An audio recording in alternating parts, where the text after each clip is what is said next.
Hey guys, welcome back.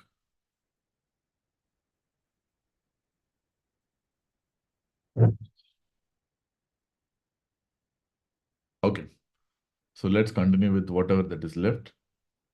So in that we have scleroderma, right? So in the scleroderma, we know the most important thing will be to know the findings of a limited under diffuse scleroderma. So how will you different? I mean, what are the important thing about limited scleroderma? So usually in limited scleroderma, the vascular involvement will be more than organ involvement, whereas in diffuse scleroderma, the organ involvement will be more than vascular involvement. And in skin, if you look at the involvement, the distal areas are the ones that will be involved in limited, but distal and proximal both will be involved in limited. So distal means I'm talking about distal to knees and elbows, face and neck. So distal will include distal to knees and elbows and face and neck. Pulmonary involvement, we know that pulmonary artery hypertension is more common than ILD, but here ILD is more common than pulmonary artery hypertension. And what is the most common cause of death in limited type? It is pulmonary hypertension. What is the most common cause of death in ILD? It is, most common cause of death in diffuse type, it is ILD. That's the most common cause of death.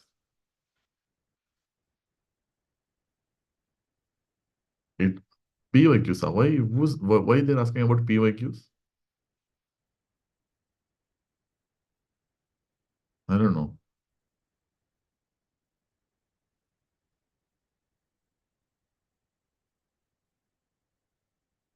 Well, I don't know. Suddenly some message I got, no. What about PYQs? Why it should be asked now? Okay, cool. Okay. Uh, Here pulmonary artery hypertension more than ILD. There ILD is more common than pulmonary artery hypertension. Okay. And what is the type of ILD you get? Commonly, it will be NSIP, non-specific interstitial pneumonia. And what is the usual treatment for pulmonary artery hypertension? You're going to treat with vasodilators. The same, it's a type 1 pulmonary artery hypertension, no? So you're going to treat with the same vasodilator. And what about ILD? ILD, the treatment will be immunosuppression. Commonly, we use mycophenolate mofetil, or you can use cyclophosphamide also, but treatment of choice is immunosuppression. GA involvement, here you are having esophageal dysmotility and GRD. Here you are going to have intestinal dysmotility and constipation. Here esophageal dysmotility, here intestinal dysmotility. Renal involvement, SRC, very, very rare. But here SRC is very, very common and it's going to occur early. And treatment of choice for SRC, we know it is going to be ACE inhibitors. And cardiac involvement, rare. Here cardiac involvement is common, which is going to result in restrictive cardiomyopathy and conduction blocks. Others, you know that limited type is nothing but CREST syndrome, diffuse type. You're going to have tendon friction ruptures commonly, which are by default is a marker of poor prognosis, tendon friction ruptures. Antibody wise, most common antibody, if they ask you, it is ANA, seen in more than 95% cases of scleroderma. That's the most common antibody, but here it is anti-cardilipin antibody positive. Sorry, anti-centromeric antibody positive. AC antibody will be positive. It shows centromeric pattern in immunofluorescence. And here, two antibodies. It is anti-SCL70 antibody, otherwise called as anti-topoisomerase 1 antibody. And we have anti-RNA polymerase 3 antibody. You know that anti-centromeric antibody is going to correlate with pulmonary artery hypertension, anti-SCL70 is going to correlate with ILD, and anti-RNA polymerase 3 is going to correlate with SRC. And if you look at the 10-year survival, it's 70% with limited and only 40 to 50% with diffuse. Yeah, so diffuse is more bad compared to limited. Coming to inflammatory myositis, we have discussed it already multiple times. Polymyositis means it is proximal weakness. Patient will have proximal weakness minus rash plus antibody, which will be positive. Usual antibody will be anti-Jovan antibody, which is a synthetase antibody. Dermatomyositis will be proximal weakness plus rash plus antibody positive. Usual antibody in dermatomyositis will be anti-MI2 antibody, but some case of dermatomyositis may be anti-Jovan positive also. But usually it will be anti-MI2 antibody that correlates with the rashes. If it's SIBM, it is proximal plus distal weakness. If they ask you why you get distal weakness, it is because of associated neuropathy, which means neuropathy is seen only with SIBM, sporadic inclusion body myositis. And the proximal muscle that is commonly affected is quadriceps. Proximal muscle that is commonly affected is quadriceps. That is going to lead to recurrent falls. And they don't have rash. Plus or minus, they can have antibodies, which are not very important. Not very important for exam, the antibodies. And you know that dermatomyositis and polymyositis is common in females who are middle-aged. And SIBM, sporadic inclusion body myositis, is common in males who are older than 50 years. So SIBM commonly presents in the form of falls in elderly males. That's how typically they present. And if you look at the histological finding, the most important finding here is endomycete involvement. That word itself is enough. In dermatomyositis, it is perifascicular involvement. And in sporadic inclusion body myositis, it is going to be presence of inclusion bodies with rimmed vacuoles. That inclusion body will be beta amyloid with rimmed vacuoles. Whether immunosuppression will work or not, yes, no. Immunosuppression doesn't work for sporadic inclusion body myositis. And what are the important rashes? This is heliotrope rash, that is rash around the eyes. This is the shawl sign, rash in the back. This is Gottran sign or Gottran papules, rashes that are quite specific for dermatomyositis. This is in fact very specific, knuckle rashes, very specific for dermatomyositis. Ulster sign, rash in the thighs. V-neck sign, that is rash in the neck. And then you have the mechanic hands, where there will be hyperkeratosis and crusting in the palm of the hands. This is nothing but mechanics hands. So this is going to correlate with anti-Jovan antibody, that is synthetase antibody. All the other rashes correlate with anti-MI2 antibody. Everything else correlates with MI2 antibody. Only mechanics hands correlate with anti-Jovan antibody. Most of them will be, almost all the rashes will be seen with dermatomyositis only. Only mechanics hands can be seen in both polymyositis and dermatomyositis. Mechanics hands, both. Other rashes, only dermatomyositis. That's why clearly I told you, know, proximal weakness plus rash. That is dermatomyositis. Now going to important vasculitis. So we know the large vessel vasculitis are two, Takay's arteritis and Jane's arteritis. Takay's arteritis is common in females who are younger than 40 years, and most of them will be Asians. Jane's arteritis, females older than 50 years, mostly 80s and 90s, and very common in Caucasians. You won't see that in Asians. Renal involvement. Takaisu can produce renovascular hypertension by causing renal artery stenosis. Here you won't get. Pulmonary involvement, rare. Peripheral neuropathy, rare. You don't get G8 involvement, again rare. Might get, but very rare. Skin involvement, no. Granulomas, yes. If you do biopsy, they're going to have granulomas. Then, you want to leave this? Everyone.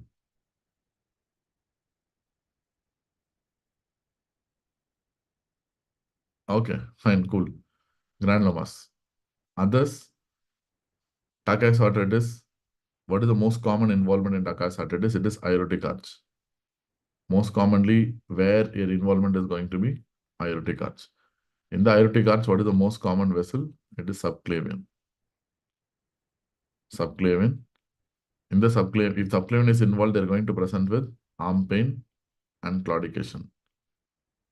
Arm pain and claudication, and there will be absent radial pulse. That's why it's called as pulseless disease. Absent radial pulse. So it's called as pulseless disease. Investigation of choice will be some form of angiogram. You do CT angiogram, MR angiogram, or iotogram. Treatment will be with immunosuppression, typically corticosteroids. Giant cell arteritis, most commonly they are going to affect the branches of external carotid artery. External carotid artery branches are the ones that will be most commonly affected. In that, the most common is superficial temporal artery. And this is the reason for the classic headache that you get in these patients, which is the most common symptom, headache. And then you're going to involve the facial artery. That's going to cause the most specific symptom, that is jaw claudication. Jaw claudication, which is basically the most specific symptom. And then it's going to involve the internal carotid artery branches. That is ophthalmic artery, that is going to cause AON, anterior ischemic optic neuropathy, and blindness. As I told you, this blindness is preventable if you start steroids early, but if you don't do anything, once blindness comes, it is irreversible. Good news is it's preventable, bad news is it's irreversible. I told you. Investigation of choice, biopsy of the superficial temporal artery, where you have to prove presence of granulomas. Treatment of choice is going to be corticosteroids. Plus or minus tocilizumab can be added for inducing additional remission.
I think something happened.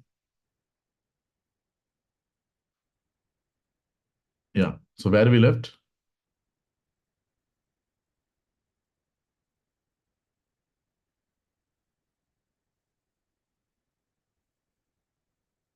GCA treatment.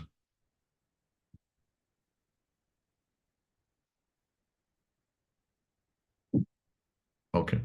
So what about PAN? Polarized nodosa is common in middle-aged population. Renal involvement, yes. The classic feature is the microaneurysms.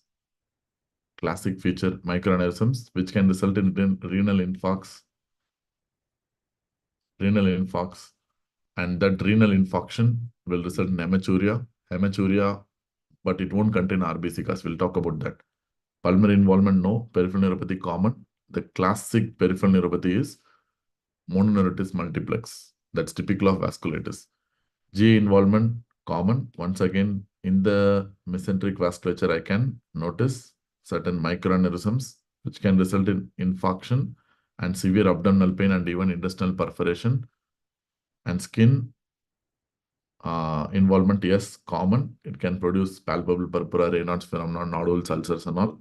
Granulomas, definitely not. Others, the key feature is testicular involvement.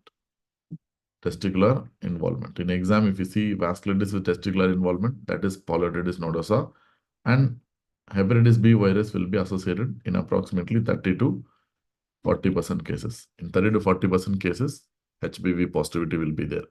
Hepatitis B associated. The most important thing to know is the nose in PAN. So what are things that doesn't occur in PAN? What are the nose? ANCA, no. Second, RBC cause, no.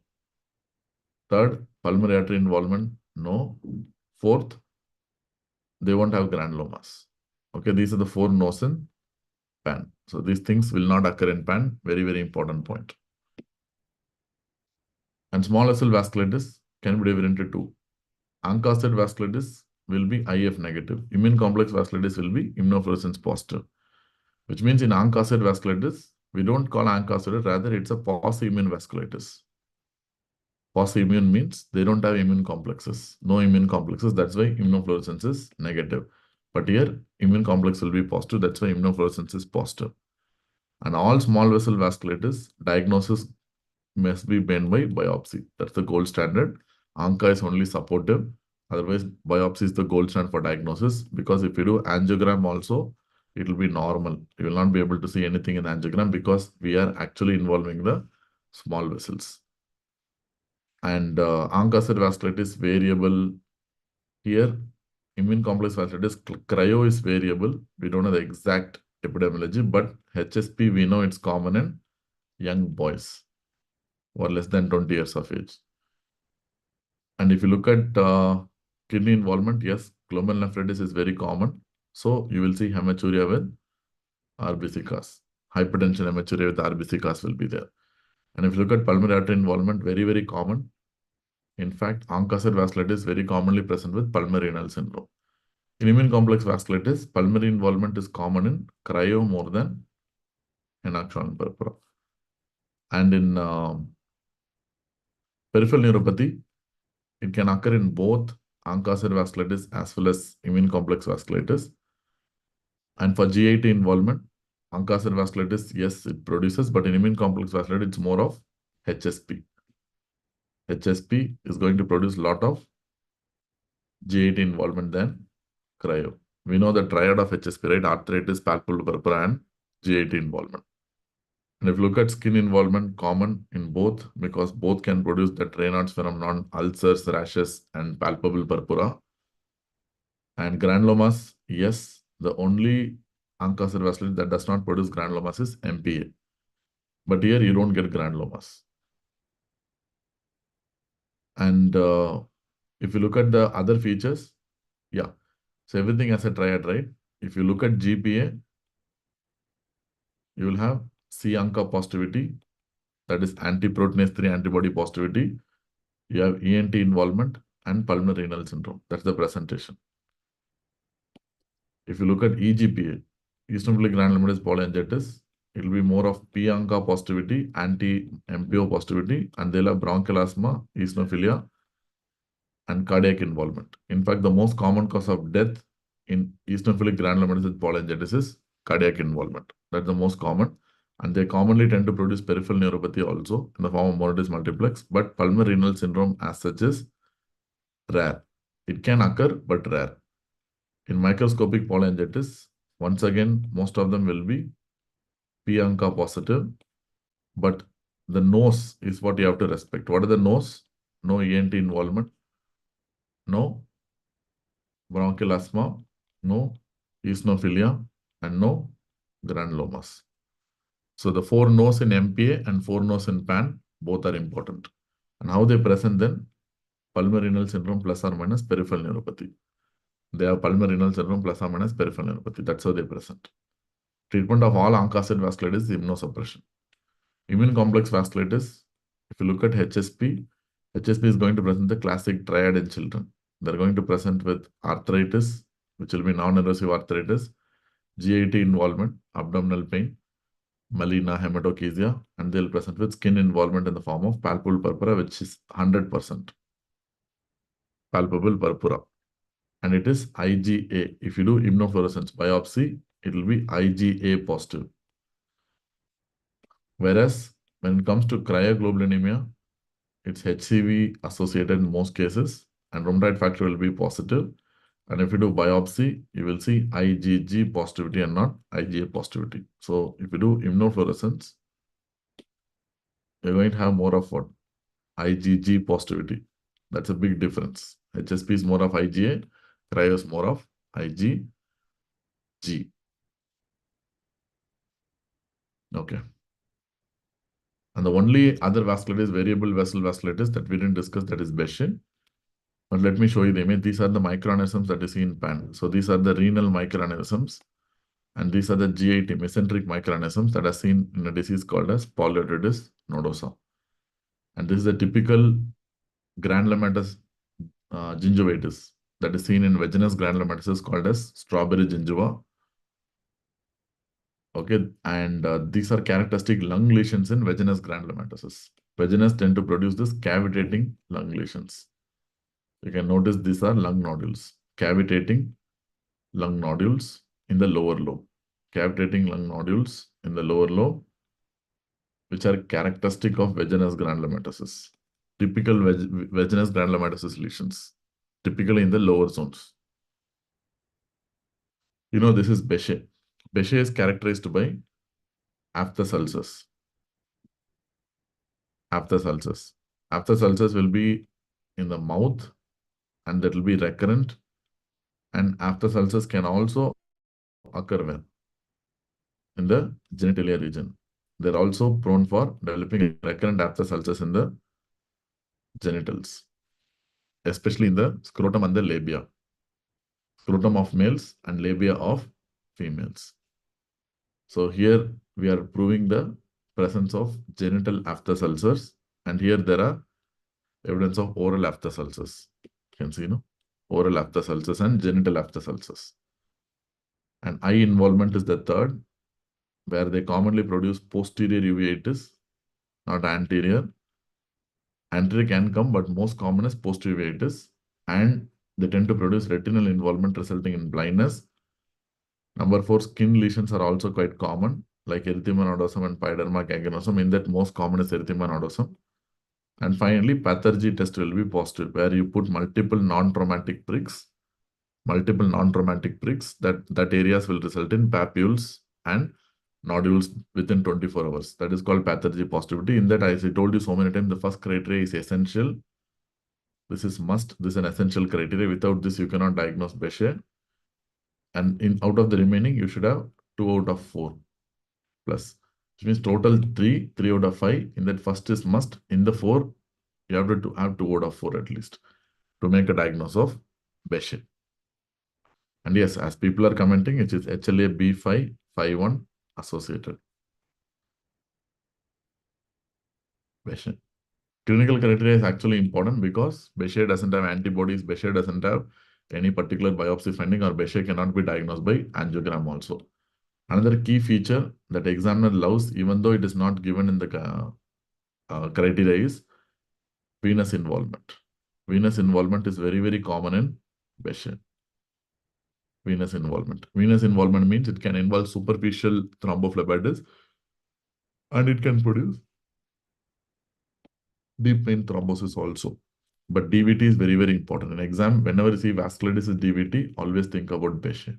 Very important point. DVT.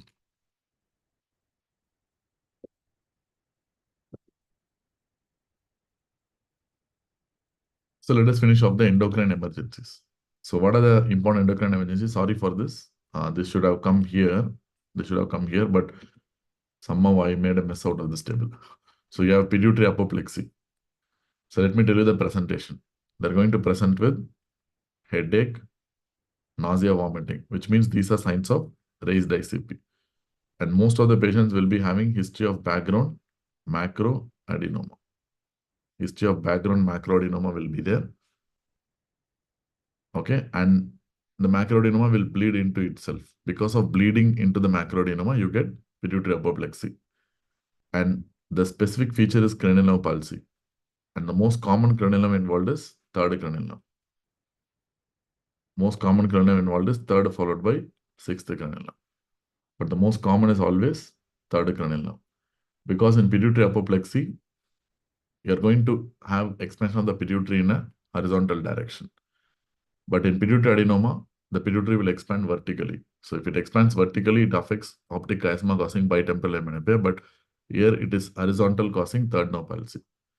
And best investigation, imaging. Remember, in emergency situations, always go for CT, not MRI. Whenever there's an emergency, answer CT, you will be right. Don't go for MRI. And in MRCT, you are going to see bleeding. A mass will be there in sella turcica and there will be bleeding into that. That can be typically seen in the CT scan. Treatment, first line will be corticosteroids. You can use dexamethasone or hydrocortisone to cover up for the ACTH loss because there will be hypopituitarism. The pituitary will not function properly. There will be loss of hormones. In that, ACTH loss is the most deadly. and you will die because of that. That's why you have to first cover up for ACTH. Addisonian crisis. How Addisonian crisis will present?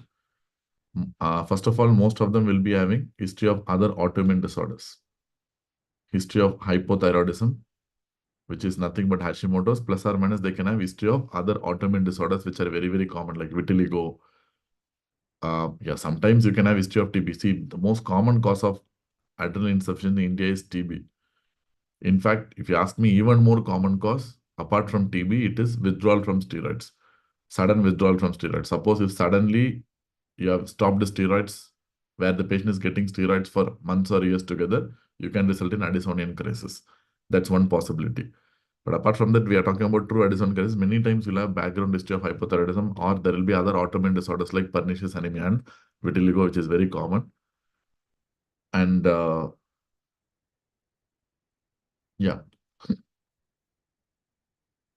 amyloidosis, drugs, azoles cause Addisonian crisis. If you say rifampicin, there is a reason. Azoles cause Addisonian crisis. If you want to tell drugs, I will say only two drugs. One is rifampicin, second is probably etomidate. Etomidate can cause Addisonian crisis.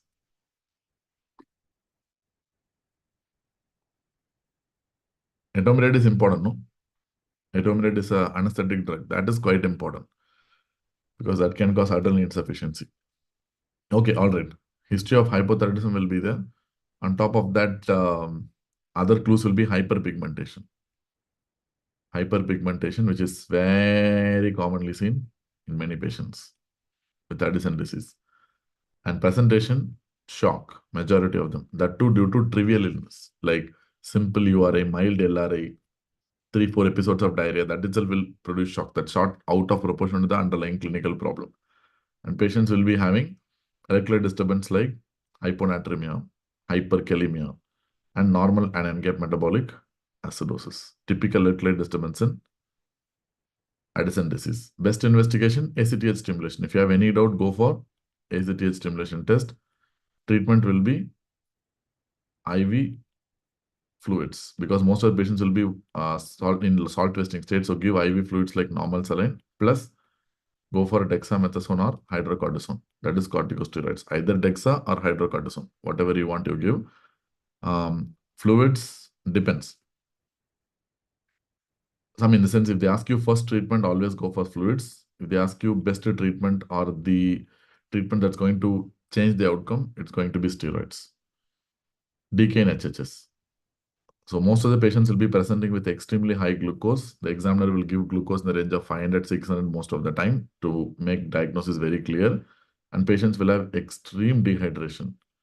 And they can be in shock also, extreme dehydration. And apart from that, patients can have, history of type 1 diabetes or type 2 diabetes. Yeah, history of type 1 diabetes or type 2 diabetes will be there. On top of that, patients will be having altered mental status. Plus or minus they can have altered mental status. Plus or minus many examiners tend to give acute kidney injury also. It depends on what is the diagnosis. Remember, only in DK, you have the ketoacidosis. Ketoacidosis will be seen only in DK. In HHS, you don't have ketoacidosis in hyperosmolar hyperglycemic state. So in DK only, you will have the plasma ketones to be positive. It will be like 3 plus or 4 plus plasma ketones. And your anion gap will be more than 12 because it's a high anion gap metabolic acidosis. And patients will be having serum bicarbonate of less than 15 and patient's pH will be less than 7.3. So this and all will be seen in DK only because you are proving the keto acidosis, right? You are proving the keto acidosis part.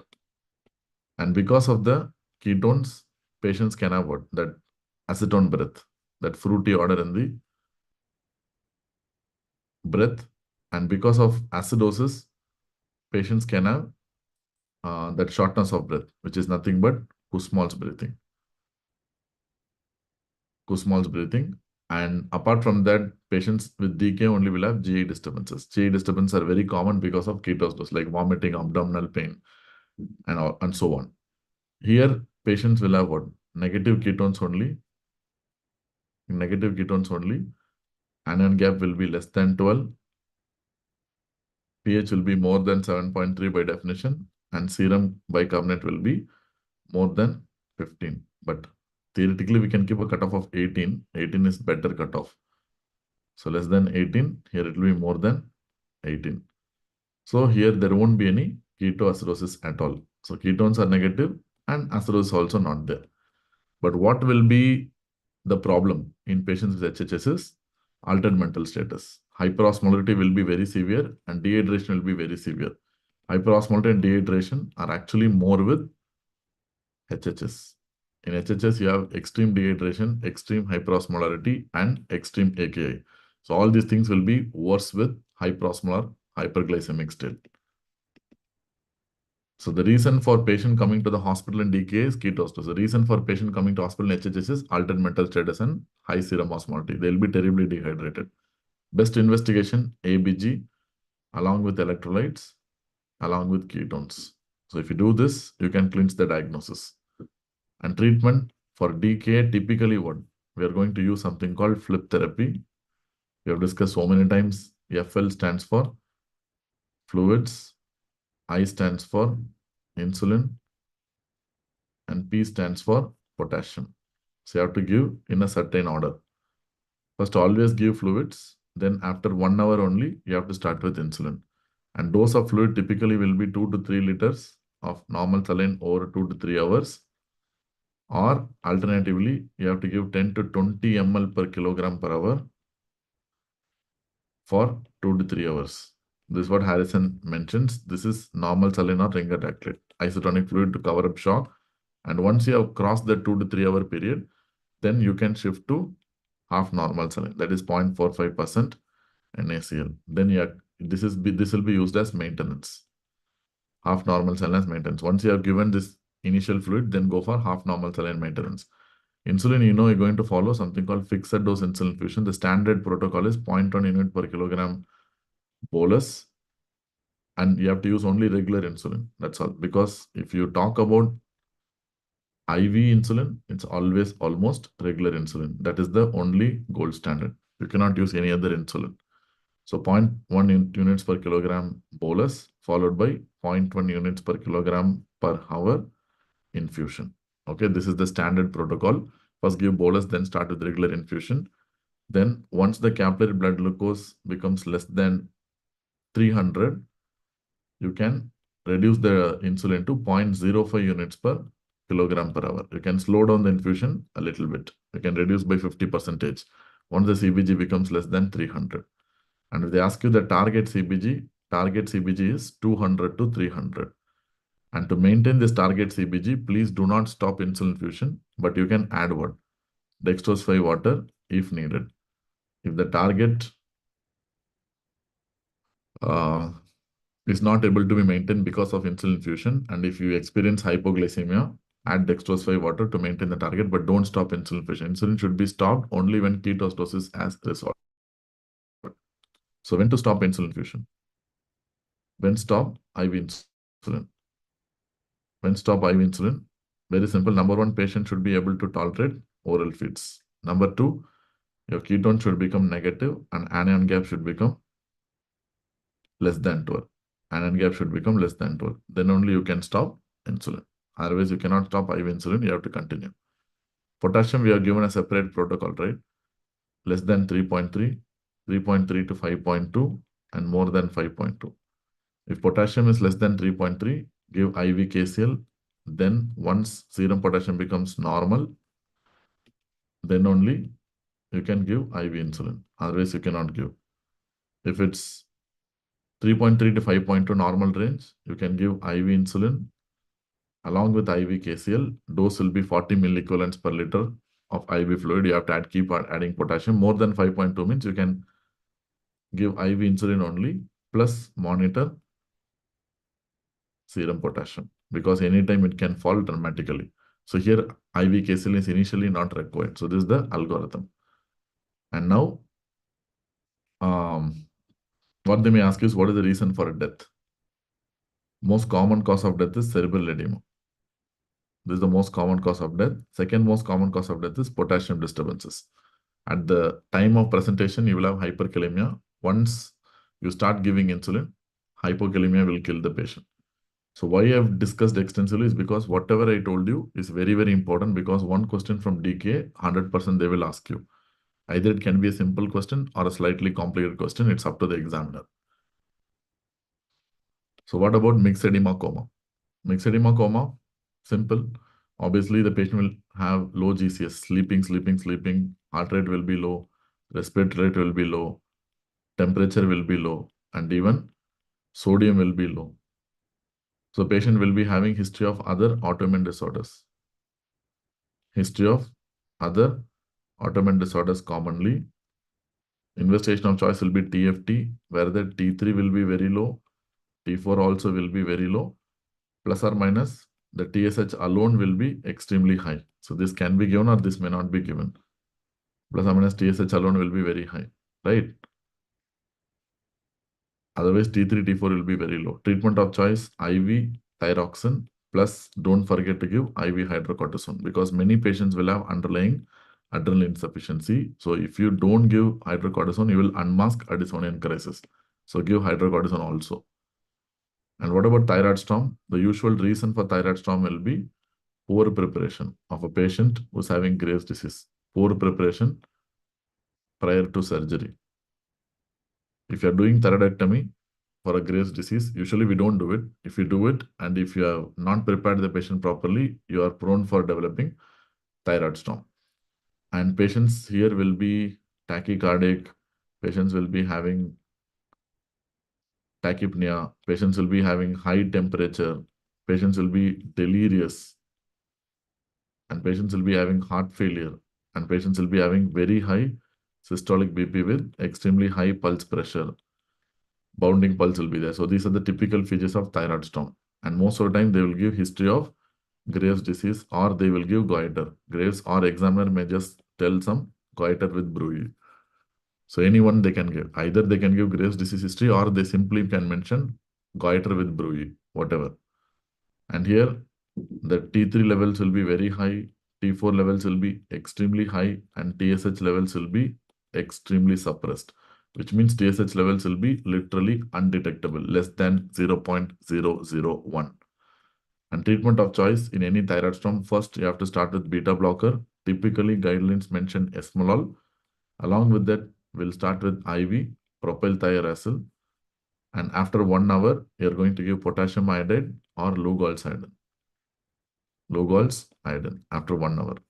So beta blocker plus propylthiouracil, and after 1 hour, you're going to start with potassium iodide or Lugol's iodine. And adjunctive therapies include dexamethasone. Dexamethasone is a very important adjunctive therapy. And you can use IVIG also, if it's a Graves' disease, to clear the antibodies. Fever crisis, patients will present with extremely high BP, and it will be paroxysmal, plus the classic fever triad, that is palpitations, headache, and sweating. Palpitations, headache, and sweating. Classic fever triad. So this is the typical presentation. And patients can have associated syndromic manifestations, like don't forget the MEN 2A, 2B syndrome, neurofibromatosis type 1, and von Hippel-Lindau disease. Okay, these are the characteristic syndromic associations. So some clues may be there. And patients, what will be the best test? You are going to do urine metanephritis. Urine metanephritis. If positive, do imaging to confirm that there is a tumor. But first, always it is urine metanephritis.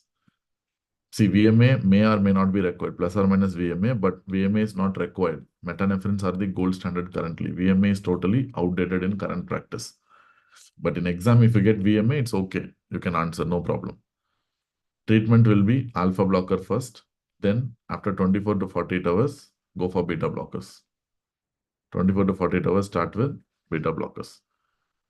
Yeah. Alpha blocker of choice in crisis will be IV phentolamine, because other alpha blockers are not available IV. Or if you want to prefer, you can use phenoxybenzamine or prazosin also. But IV alpha blocker of choice is phentolamine. That's available IV. That's why phentolamine will be the usual answer in exam. If it's not given, then you can go for phenoxybenzamine or prazosin. Fine. So these are the important endocrine emergencies. And I believe this one table itself contains 2, 3 questions in exam. If you are lucky, you might get 3, 4 questions also. Because whatever I have discussed in this one table is so relevant for exams. It is completely like no nonsense kind of a table. Everything, whatever I said, so important. Next. Imaging modality CT MRI. First line imaging modality is always CT MRI. Don't confuse with anything. It's just CT MRI. That's all. Don't confuse.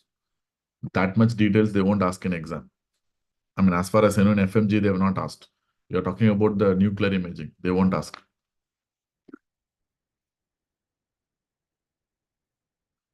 Prolactinoma and acromegaly. You know, it's a prolactinoma. How the patient is going to present? Patient is going to present with, see, first of all, prolactinoma is common in females. So they're going to present with amenorrhea, infertility, and sometimes galactorrhea. Sometimes galactorrhea. But the classic manifestation is gonadal dysfunction, amenorrhea, and infertility. That's going to be the classic manifestation of prolactinoma. So what prolactin values will tell you it is a prolactinoma. Serum prolactin of anything more than 200 is very important. Is very much suggestive of prolactinoma. Very much suggestive of prolactinoma, but not always. In the sense, like normal prolactin is more than 20. Okay, so anything more than 20 can occur, but more than 200 will affirmatively say that it's likely to be a prolactinoma. That's all. But you can have prolactinoma with a prolactin of less than 200 also. Be very careful about that. And how will you work up? I mean, how will you treat? See, investigation of choice is always MRI. There's no doubt. The dynamic contrast enhanced MRI. In dynamic contrast MRI, you are going to see something like this. A small tumor in the pituitary, which is a microadenoma in this case. And below sella turcica, you can see the sphenoid sinus. So here is your sella turcica, where the tumor is located. And on either side, you are seeing the cavernous portion of internal carotid artery, that black dots. These are cavernous portion of internal carotid artery. MRI. So treatment, whom you treat? Patient should be symptomatic or patient should have a macroadenoma. That is the indication to treat. Only these two group of patients will be treated. Those who are symptomatic or those who are having macroadenoma. So first line treatment will be dopamine receptor agonists like bromocriptine or cabergoline. So ideally, it is cabergoline only. That is the best treatment because of lower side effects and it's a long-acting drug. But when will you prefer bromocriptine? Those who are desiring pregnancy. Women, those who are desiring pregnancy or those who are already pregnant, go for bromocriptine because that has a good safety data in pregnancy. If bromocriptine fails, then next step is to go for transsphenoidal surgery, TSS. TSS is the next step. Now, acromegaly. I don't think in exam you'll have difficulty in finding out the clinical features of acromegaly. The clinical features of acromegaly are going to be simple and straightforward. So don't waste time on that because all you're going to see is that classic facies, the coarse face, the frontal bossing, prognathism, dental problems, and they'll have prominent zygomatic bones, and they'll have large hands and large feet. And in X-ray, you can see increased heel pad thickness. And in the hand X-ray, you can see that spade-shaped distal phalanx, or we can call it as enlargement of the terminal tuft of the distal phalanx. So these are classic. So I don't think you will be able to make a mess out of it. So clinical features diagnosis is going to be very simple. You just imagine grade Kali, you will get everything done. But the complications, remember, hyperglycemia, hypertension, OSA, colonic polyps, which can lead to colorectal cancer. So risk of colorectal cancer is quite high in acromegaly patients, and they die because of cardiovascular risk. And this is the usual reason for death in acromegaly. So these are the points that you will commonly forget. If you remember this, it's enough. And remember, growth hormone causes lipolysis. Okay, it doesn't cause lipogenesis. Insulin causes lipogenesis, but growth hormone causes lipolysis. So these are the small points that you may need to know for exams. Growth hormone means lipolysis, and this cardiovascular risk colonic polyps, colon cancer. So these are the things that are important. And 40% of growth hormones in pituitary, they are secrete prolactin also. Prolactin excess will be there. 40% of growth hormone secreting pituitary adenomas will have prolactin co-secretion. So patients can have gonadal dysfunction. So a male can present with erectile dysfunction. They can have acromegaly and they can have erectile dysfunction also. And yeah, what is the most common cause of acromegaly? It's going to be a growth hormone secreting pituitary adenoma. So how you are going to work up? First is serum IGF-1. If it's normal, you rule out. If it's increased, then go for 75 gram oral glucose tolerance test. If growth hormone becomes undetectable, less than 0.1 to 0.4, again, you can rule out growth hormone excess. But if the growth hormone level is not suppressed, if it's detectable, more than 1.1 to 0.4, depending on the assay, then now it's confirmed. So localize with MRI. In MRI, if you don't see any mass, then it's likely to be ectopic growth hormone secreting tumor, but it's very, very rare. The usual situation will be you will be having a mass in MRI, which confirms that you're dealing with the most common situation, that is pituitary adenoma causing growth hormone excess. If it's pituitary adenoma causing growth hormone excess, the first line treatment is going to be transfemoral surgery. If it doesn't respond, or if you want to maintain the patient till surgery, you can use some medical management like somatostatin receptor agonist. In India, commonly what we use is octreotide, but if you want, you can use lanreotide as well as pasireotide. And we have another drug called as growth hormone receptor blocker, that is nothing but pegvisomant. Perfect. Done. Now let us move on to next. That is approach to polyuria. You know the definitions of polyuria, right? Definitions of polyuria. Polyuria means urine output of more than 3 liters per day or more than 2 liters per meter square per day or more than 40 ml per kilogram per day. Any one of this can be asked in exam. Polyuria definition. And we have definitions for polydipsia also. What is the definition of polydipsia? Fluid intake more than 6 liters per day or more than 100 ml per kilogram per day. 100 ml per kilogram per day. So this is polydipsia. And whenever somebody is having polyuria, what you're going to think about, only two possibilities. Either it can be solute diuresis or it can be water diuresis. Solute diuresis or it can be water diuresis. If it's a solute diuresis, the baseline urine osmolality will be more than 300 to 600. Usually it will be more than 600. If it's going to be water diuresis, because you are purging out only water, your urine osmolality will be usually less than 300. Urine osmolality will be less than 300. Very, very important point, because it's purely water. So what are the two important causes of water diuresis? Diabetes insipidus and psychogenic polydipsia. These are the only two causes of water diuresis. Remaining everything is solute diuresis only.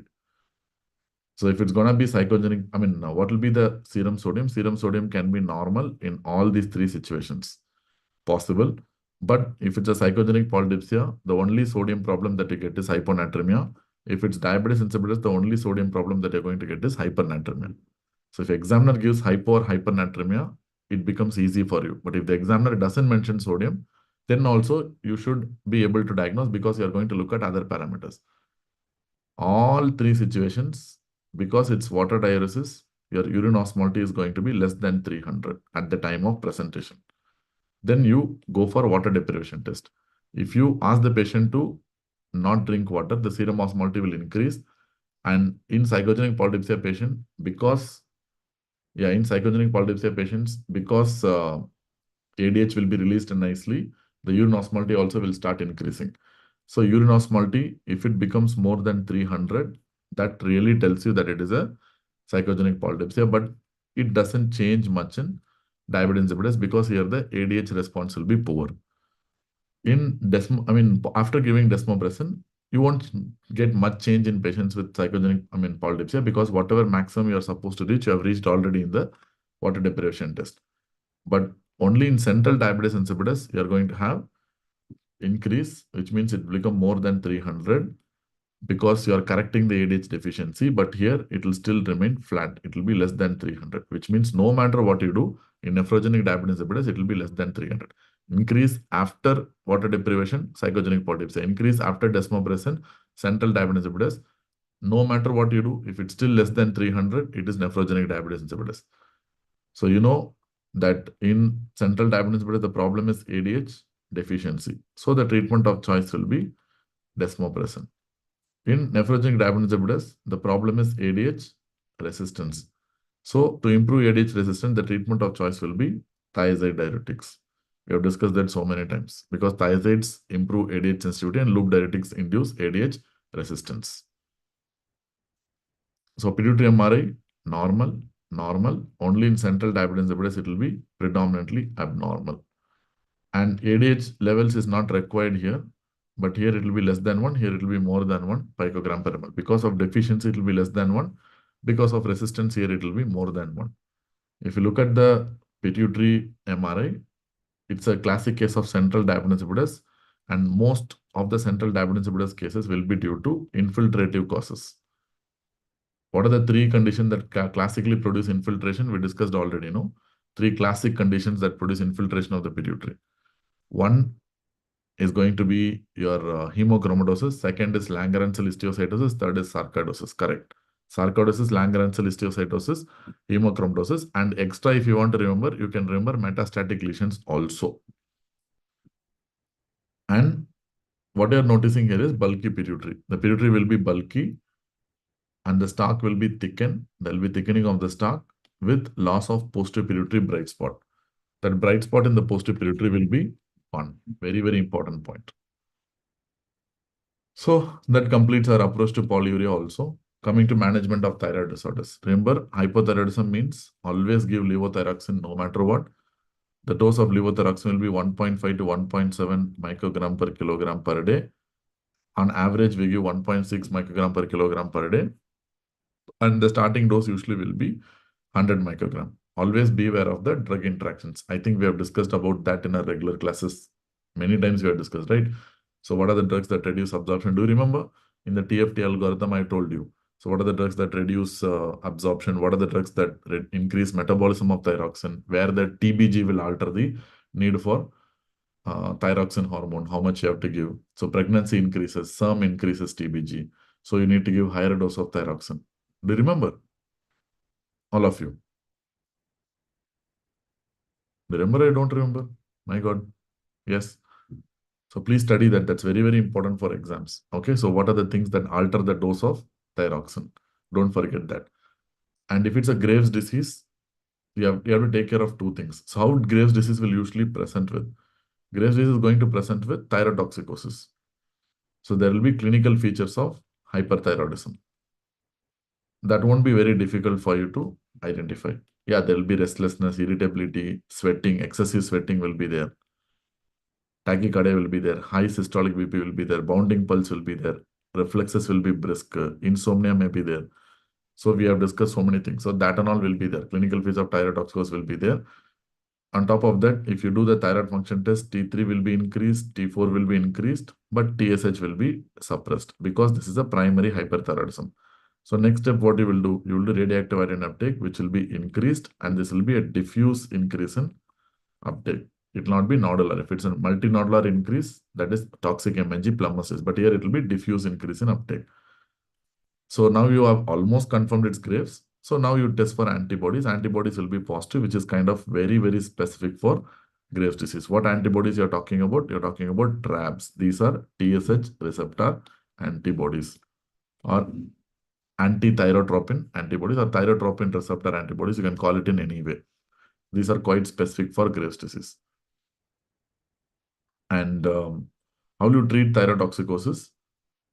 If it's a non-pregnant adult, if you're dealing with the case of a non-pregnant adult, so what are you going to do in non-pregnant adults?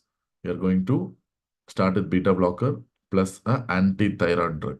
Typically, you will start with carbimazole or methimazole. Textbook-wise, you have to go for methimazole because that's a better option. But in India, we have only carbimazole. So start with beta blocker and anti-thyroid drug. And once the patient becomes euthyroid, euthyroid means we have to reach normal thyroxine, normal T4 levels. There are 2 options. Once the patient becomes euthyroid, you can continue anti-thyroid drugs, Or second option is you can do radioactive iodine ablation, or you can do surgery, which is total thyroidectomy. Surgery is total, whichever is convenient. But the choice in the modern practice is almost always radioactive iodine ablation. And the tracer that is used in radioactive iodine ablation is I-131. But for uptake scans, the tracer that is used is I-123. But for ablation, it is I-131. You know the contraindications for radioactive iodine ablation, right? So anyone who's desiring pregnancy or already pregnant or lactating. It's not just pregnancy. Those who are desiring pregnancy also, you cannot use, right? You have to offer other techniques only. It doesn't mean you have to go for surgery. You can wait. It's a contraindication. Pregnancy, desiring pregnancy, lactation. Number two, suspected thyroid cancer. Suspected thyroid cancer. Very, very important, because if you suspect thyroid cancer, that becomes an absolute indication for surgery. In fact, there is only one absolute indication for surgery, that is suspected thyroid cancer. Third, moderate to severe orbitopathy. If the pain is having moderate to severe Graves' orbitopathy, then definitely you have to wait for some time, because radioactive iodine ablation technically worsens your orbitopathy. If the pain is already having moderate to severe orbitopathy, if you do radioactive iodine ablation, it might actually result in blindness. What is the most common cause of blindness in Graves' disease? It is exposure keratitis. It is exposure keratitis. That's the most common cause of blindness in patients with Graves' disease. And look at this image. This patient is having asymmetric involvement. That's correct. What I'm trying to say is the most common cause of unilateral as well as bilateral exophthalmosis, Graves' orbitopathy in the world. Most common cause of unilateral as well as bilateral exophthalmos in the world is Graves' disease only. And Graves' disease will typically produce this eyelid edema, congestion, and proptosis. The typical triad of Graves' orbitopathy is edema, congestion, proptosis. Remember, triad. Edema, congestion, proptosis. Edema, congestion, exophthalmos. Clear? And they're also going to involve muscles. Thyroid myopathy is that the most common muscle involved is inferior rectus. If they ask you what is the most common muscle involved, it's inferior rectus, and that will result in elevator palsy. That will result in elevator palsy. It will result in elevator palsy. And what is the instrument used to measure the amount of exophthalmos? It's called as Hertel's exophthalmometer. Even this can be asked in your FMGE exams. The instrument, no specs is not that important, according to me at least, but I don't know. So the instrument required to measure exophthalmos is called Hertel's exophthalmometer. Hertel's exophthalmometer. See, we are actually talking about this thing. Okay. Hertel's exophthalmometer, right? The instrument required to measure exophthalmos. Then, what else I want to say? Yeah, treatment. Treatment of Graves' orbitopathy. If they ask you what is the most specific manifestation of Graves' disease, what will you answer? Most specific manifestation of Graves.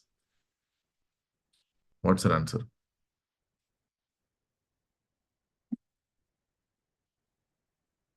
Most specific. It's Graves' orbitopathy. Okay? Correct.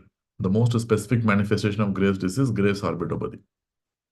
That's the most specific, not the thyrotoxicosis. Treatment of Graves' orbitopathy, if it's mild to moderate cases, then conservative management. Conservative management is enough. Just give goggles, artificial teardrops, and sometimes selenium can be useful, selenium supplements.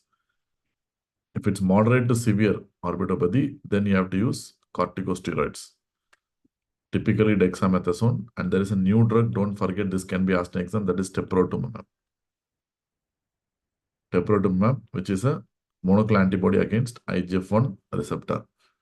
It's going to block the IGF-1 receptor. You can go for decompressive surgery, external beam radiation therapy. That knowledge is like only in regular classes, but in a revision class like this, if you know these two, it's more than enough. And again, I'm repeating, most common cause of blindness in Graves' orbitopathy is exposure keratitis. That's the most common cause of blindness. Optic neuropathy is not the most common cause. Coming to Cushing's evaluation. Everyone knows this is an actually easy thing, how to evaluate Cushing's. So Cushing's, and again in exam, it won't be difficult for you to identify. So easily you can find the image and you can easily pick it up. It's not a big deal at all. In most cases, it will be obvious. Patient will have central obesity, round face, that moon-like face. They'll have buffalo hump, and they'll be having that wide purple striae, hypertension, hyperglycemia, cataract, infections. Easily you will make up because you have been studying that for so long. So what will be the manifestations of cortisol excess, right? So the only two thing that you need to know is, only thing that you need to know is what is the most common cause of Cushing's. Most common cause of Cushing's in the world right now is exogenous corticosteroids. It can be iatrogenic or non-iatrogenic. Exogenous steroids are the most common. But in exam, if they don't give exogenous steroids, then you have to take it as endogenous unless proved otherwise. If they don't give any evidence of exogenous steroids, then go for endogenous Cushing's unless proved otherwise. So if you are dealing with just Cushing's, in exam, they may not give any history of steroid use. In that case, just think of endogenous steroids. Don't think of exogenous. If the examiner wants you to diagnose exogenous, he will definitely give history of patient using steroids. Otherwise, just go for endogenous. If it's endogenous Cushing's, it can be divided into ACTH dependent cases and ACTH independent cases. ACTH independent cases. In ACTH independent cases, the problem will be in the adrenal gland. And here you all know that cortisol levels will be high. That is because the adrenal glands are not responding to ACTH and they're producing too much cortisol, and feedback wise your ACTH levels will be suppressed. It can be due to adrenal adenoma, adrenal carcinoma, or adrenal hyperplasia. ACTH dependent means we have pituitary adenoma, which is also called as Cushing's disease, and we have ectopic cancer. As I've been telling for so long, only two cancers cause this. One is small cell lung cancer and second is carcinoid. Only two cancers by definition. And if it's ACTH independent case, cortisol will be high and ACTH levels also will be definitely high. ACTH levels also will be definitely high. If ACTH levels are high, then you get hyperpigmentation. So if they ask you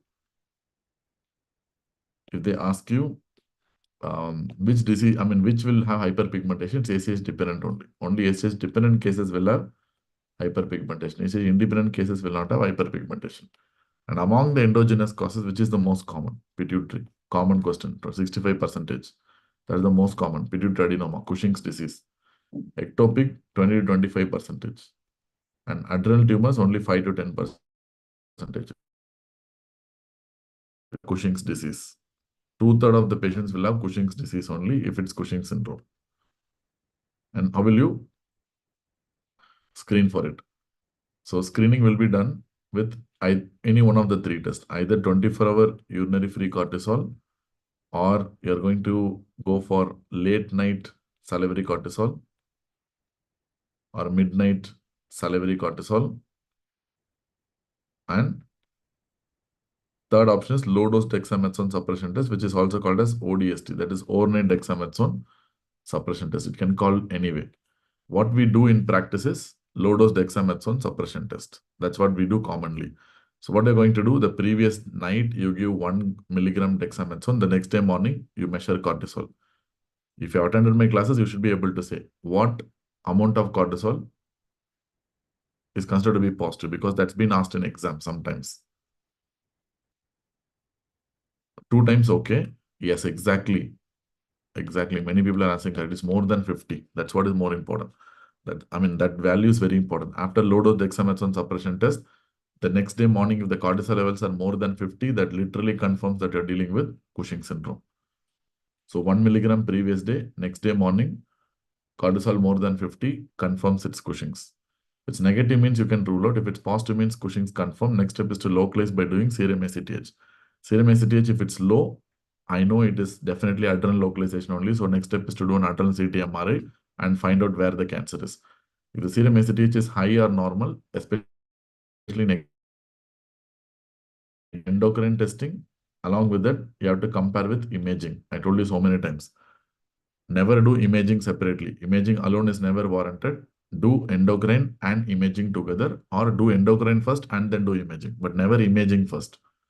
Because imaging first, if you do, it will result in like a lot of bias. So here endocrine testing and MRI, we are actually kind of doing together, comparing what are the results. So you know that which is going to respond to high dose dexamethasone and CRH. Logically, we discuss no. Logically, which will respond to high dose dexamethasone and CRH?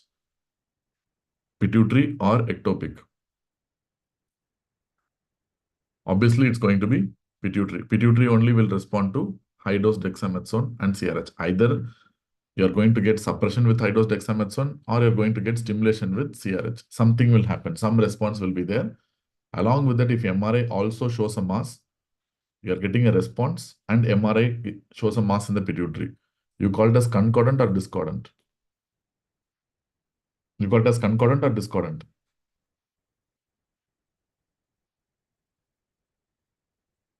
Response is there. MRI also shows a mass. That is concordant result. Confirm it's a pituitary adenoma. Now, MRI doesn't show a mass, and you don't have a response also with HDST and CRH. This is concordant or discordant? MRI pituitary, no mass, and response is not there. That is also concordant only. That's also concordant only because I'm not getting a response. No response with high dose dexamethasone, no response with CRH, and MRI also doesn't show some mass in the pituitary gland. That is also concordant, no? So it must be ectopic only. Can you understand what you mean by concordant results? Isn't it? Yeah. So what do you mean by discordant? Discordant means anything opposite. For example, tell me discordant means what?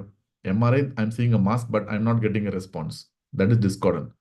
MRI, I'm not seeing a mass, but HDST and CRH are showing a response. So, which means there is a no correlation between imaging and what endocrine results that you're getting. So, if you get this kind of mismatch or no correlation between imaging and endocrine testing, that is called discordant. So, these kind of discordant results will be approached with bilateral inferior petrosal sinus sampling. So what is inferior petrosal sinus sampling? We discussed already. So you're going to cannulate inferior petrosal sinus and take the ACTH, and you're going to compare with the systemic sample. If petrosal sinus sample is containing more ACTH, more than 2 to 3 times more ACTH than the systemic sample, now you can localize to pituitary adenoma. Otherwise, you can localize to ectopic. Simple. So that's where it's going to be useful. Only when you don't get a concordant result, then only you are going to go for bilateral IPSS. Otherwise, we don't do. Which means only in the setting where imaging is showing some mismatch or endocrine results are not up to the mark, performance is not good, then in that situation, go for bilateral IPSS. Otherwise, we don't do this test. It's very, very difficult to do. Clear? So this is simple flow chart on Cushing's evaluation. Other things like you might revise the treatment part and all, which is not important at this point of time. Now coming to men's syndromes. When it comes to men's syndromes, you have to look at the inheritance pattern, right? We have 4 men syndromes, 1, 2, 3, and 4. Inheritance wise, everything is autosomal dominant. Men1 gene, chromosome number 11, tumor suppressor gene, men2A and 2B, red protongo gene, chromosome number 10. Primary hyperparathyroidism, we have discussed so many times, right? 3 Ps, classic. It's a triple P syndrome. Primary hyperparathyroidism, pituitary adenoma, and pancreatic neoplasm. 100% incidence. The most common pituitary adenoma is prolactinoma. Most common pancreatic neoplasm is gastrinoma according to Harrison. But in reality, it's non-functioning tumor. But according to Harrison, it is gastrinoma, causing Zolling-Ellison syndrome. But literature-wise, if you exclude Harrison, it is non-functioning tumor. Otherwise called as pancreatic polypeptide producing tumor or PPOMA. And yes, pancreatic neuroendocrine neoplasm is the most common cause of death in patients with MEN1 syndrome. And MTC and FIO, definitely not. You don't get MTC and FIO in MEN1. And other pointers, angiofibromas, very common. And foregut carcinoids. I told you in general public, midgut carcinoids are more common in the ileum and the appendix, terminal ileum and the appendix. But here you get foregut carcinoids. These two are important points. Diagnosis, how will you make? You should have at least 2 major tumors. 2 major tumors out of the 3 Ps, or 1 major tumor plus a first degree relative with tumors. So there should be some family history, or the MEN1 gene mutation must be positive. So anyone, either two major or one major with the first degree relative, or MEN1 should be positive. Coming to MEN2 syndromes, all MEN2 syndromes are characterized by MTC. MTC is a must. Pheochromocytoma is an addition. But if they ask you the most common feature, it is MTC only. And MTC is the most common cause of death in any MEN2 syndrome patients. And pheochromocytoma will be bilateral, but surprisingly, it will be benign. It won't be malignant. And pituitary adenomas and pancreatic neuroendocrine neoplasms never occur in MEN2. The only thing that is discordant is going to be your parathyroid adenomas, primary hyperparathyroidism, which can be seen in 10 to 30% cases of MEN2A, which will never be seen in MEN2B. That's a very, very important point. And both MEN2A and MEN2B can be associated with something called as Hirschsprung disease, that is congenital megacolon. Even this can be given in exams. Hirschsprung disease. Both can be associated. MEN1 as MEN2A as well as MEN2B. And MEN2A patients will have skin lesion called as lichen amyloidosis. That's called as cutaneous lichen amyloidosis. And MEN2B patients will be typically having mucosal neuromas and marfanoid body habitus.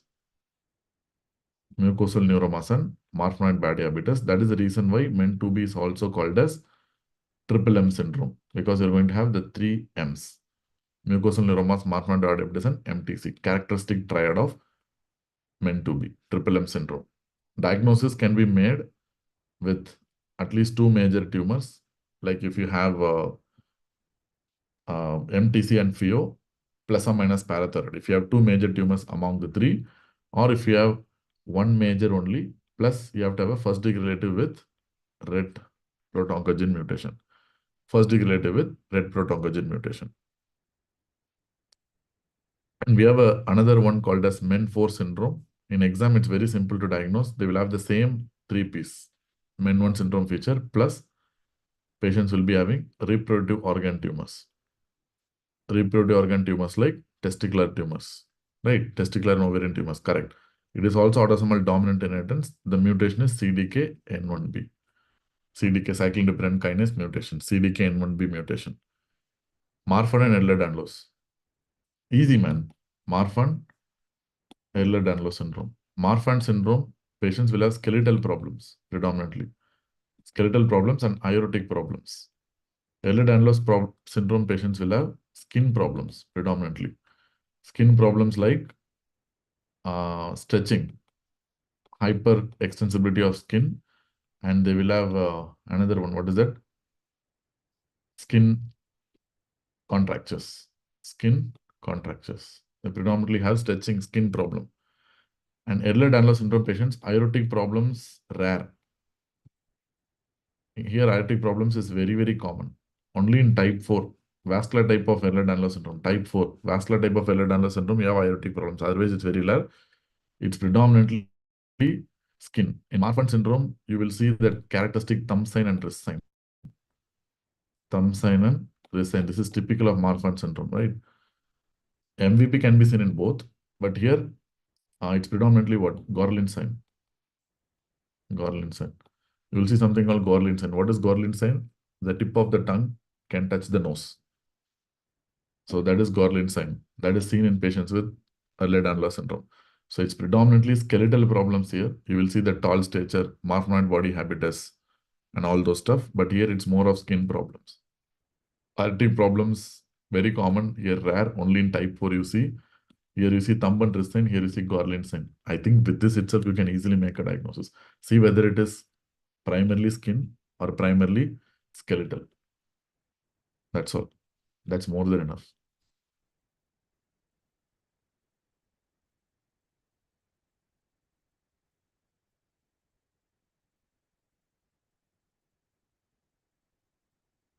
Understood or not? Yes. Shall we move on? Yeah. Now, diabetes. What are the important things about diabetes? Mostly in exam, there will be questions on cutoffs and metabolic syndrome. These are the common things they tend to ask. So, you know that normal, less than 100, 2-hour prandial glucose, less, which means in 70 gram OGTT. Normal means it should be less than 140. A1C should be less than 5.7%. Pre-diabetes means 100 to 125, 142, 199, and 5.7 to 6.4%. So you know that this value is also called as impaired fasting glucose, and this value is called as impaired glucose tolerance. Generally, IGT is more risky than IFG. We discussed that already, as a higher risk of progression to diabetes. If you want to diagnose diabetes, fasting should be 126 plus 2-hour prandial should be more than or equal to 200. A1C should be more than or equal to 6.5%. And random blood sugar. Fourth criteria is random blood sugar more than 200 plus patient should have class 6 symptoms of diabetes. So this is the fourth criteria. So 1, 2, 3, 4. Out of these 4, if you have any one, you can make a diagnosis of diabetes. Remember, you just need one. What are the criteria for diagnosing metabolic syndrome? Only 5. First, you have to find out waist circumference. Not any other circumference, only waist circumference. Because in recent INA, they made hip circumference, something like that. So go for waist circumference, more than 102 centimeter in males or more than 88 centimeter in females. In Asians, they give a cutoff of 1980. Harrison only mentioned this. For Asians, it's 1980, but I don't know whether this will be asked in exam or not. So waist circumference will be high. Next is patients will have impaired glucose tolerance or frank type 2 diabetes. Patients will have BP more than 140/90, that is hypertension. Number 4, patients will have elevated triglycerides, by definition 150 plus. And number 5, low HDL. By definition, in males, it should be less than 40, and in females, it should be less than 50. And in females, it should be less than 50. This is called as low HDL. Out of these 5, if you have at least 3, you can make a diagnosis of metabolic syndrome. Right? If you have 3, you can make a diagnosis of metabolic syndrome. That's it. Coming to management, like for type 2 diabetes, we have some unique management strategies, and the choice should be made on, this is only for type 2. For type 1, only insulin, we know that. For type 2, only are going to use oral drugs, and what choice of oral drugs will depend on what is the parameter. Hypoglycemia risk, I told you so many times, only 2 drugs, insulin and secretagogues. Insulin and secretagogues. Secretagogues means we are talking about sulfonylureas and meglitinides. Typically, sulfonylureas and meglitinides. Only these drugs will produce hypoglycemia. No other drug is known to produce hypoglycemia by itself. And there are some drugs that promote weight gain. What are the drugs that promote weight gain? Same drugs, insulin secretagogues. Along with that, add pioglitazone also, which produces fluid retention and weight gain. What are the drugs that promote weight loss? SGLT2 inhibitors, modest weight loss, and your GLP-1 receptor agonists, heavy weight loss. Maximal weight loss will be got only with GLP-1 receptor agonists like liraglutide and semaglutide. So they only produce excellent weight loss. And major adverse cardiac events like MI stroke. Major adverse cardiac events like MI stroke is increased by a drug called rosiglitazone. That's why it was withdrawn from the market, even though the word, the drug is Rosi, but its effects are not Rosi. It increases the cardiovascular risk. And there are some drugs that reduce cardiovascular risk. Again, the 2 groups, that is SGLT1 inhibitor and GLP-1 receptor agonists. So what are the 3 GLP-1 receptor agonists that reduces MACE? That is liraglutide, dulaglutide, and injectable form of semaglutide. Injectable form of semaglutide. Why I'm writing specifically semaglutide injection? Because semaglutide is the only GLP-1 right now that is available both in oral and injectable forms. All the other GLP-1 are available only in injectable form. Only semaglutide is available in both oral as well as injectable form. That's why. And heart failure, there are certain drugs that increase heart failure hospitalization. You should not use these drugs. One is pioglitazone, absolutely contraindicated in heart failure patients. Second is 2 gliptins, saxagliptin and alogliptin. Saxagliptin and alogliptin, better to avoid in heart failure patients. They are only relatively contraindicated, but this is absolutely contraindicated, pioglitazone. There are some drugs that reduce heart failure hospitalization. Most important is SGLT2 inhibitors. In that, DAPA and empagliflozin, only 2. Diabetic kidney disease, there are some drugs that reduce the risk of progression to end-stage kidney disease. That is again the same standard SGLT2 inhibitors and GLP-1 receptor agonists. Same 3 drugs, liraglutide, dulaglutide, and semaglutide injection. What are the drugs that are safe in ESRD? Which means I don't need any dose adjustment. One is linagliptin. Commonly asked in exam.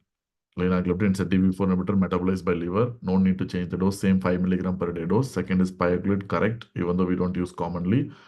Third, GLP-1 receptor agonists. All GLP-1 receptor agonists, including lira, dula, sema, can be used without dose adjustment. Exception. Two drugs are exception, which are contraindicated in low GFR, like less than 30. One is exenatide, 100% can't give in low GFR. Second is lixisenatide.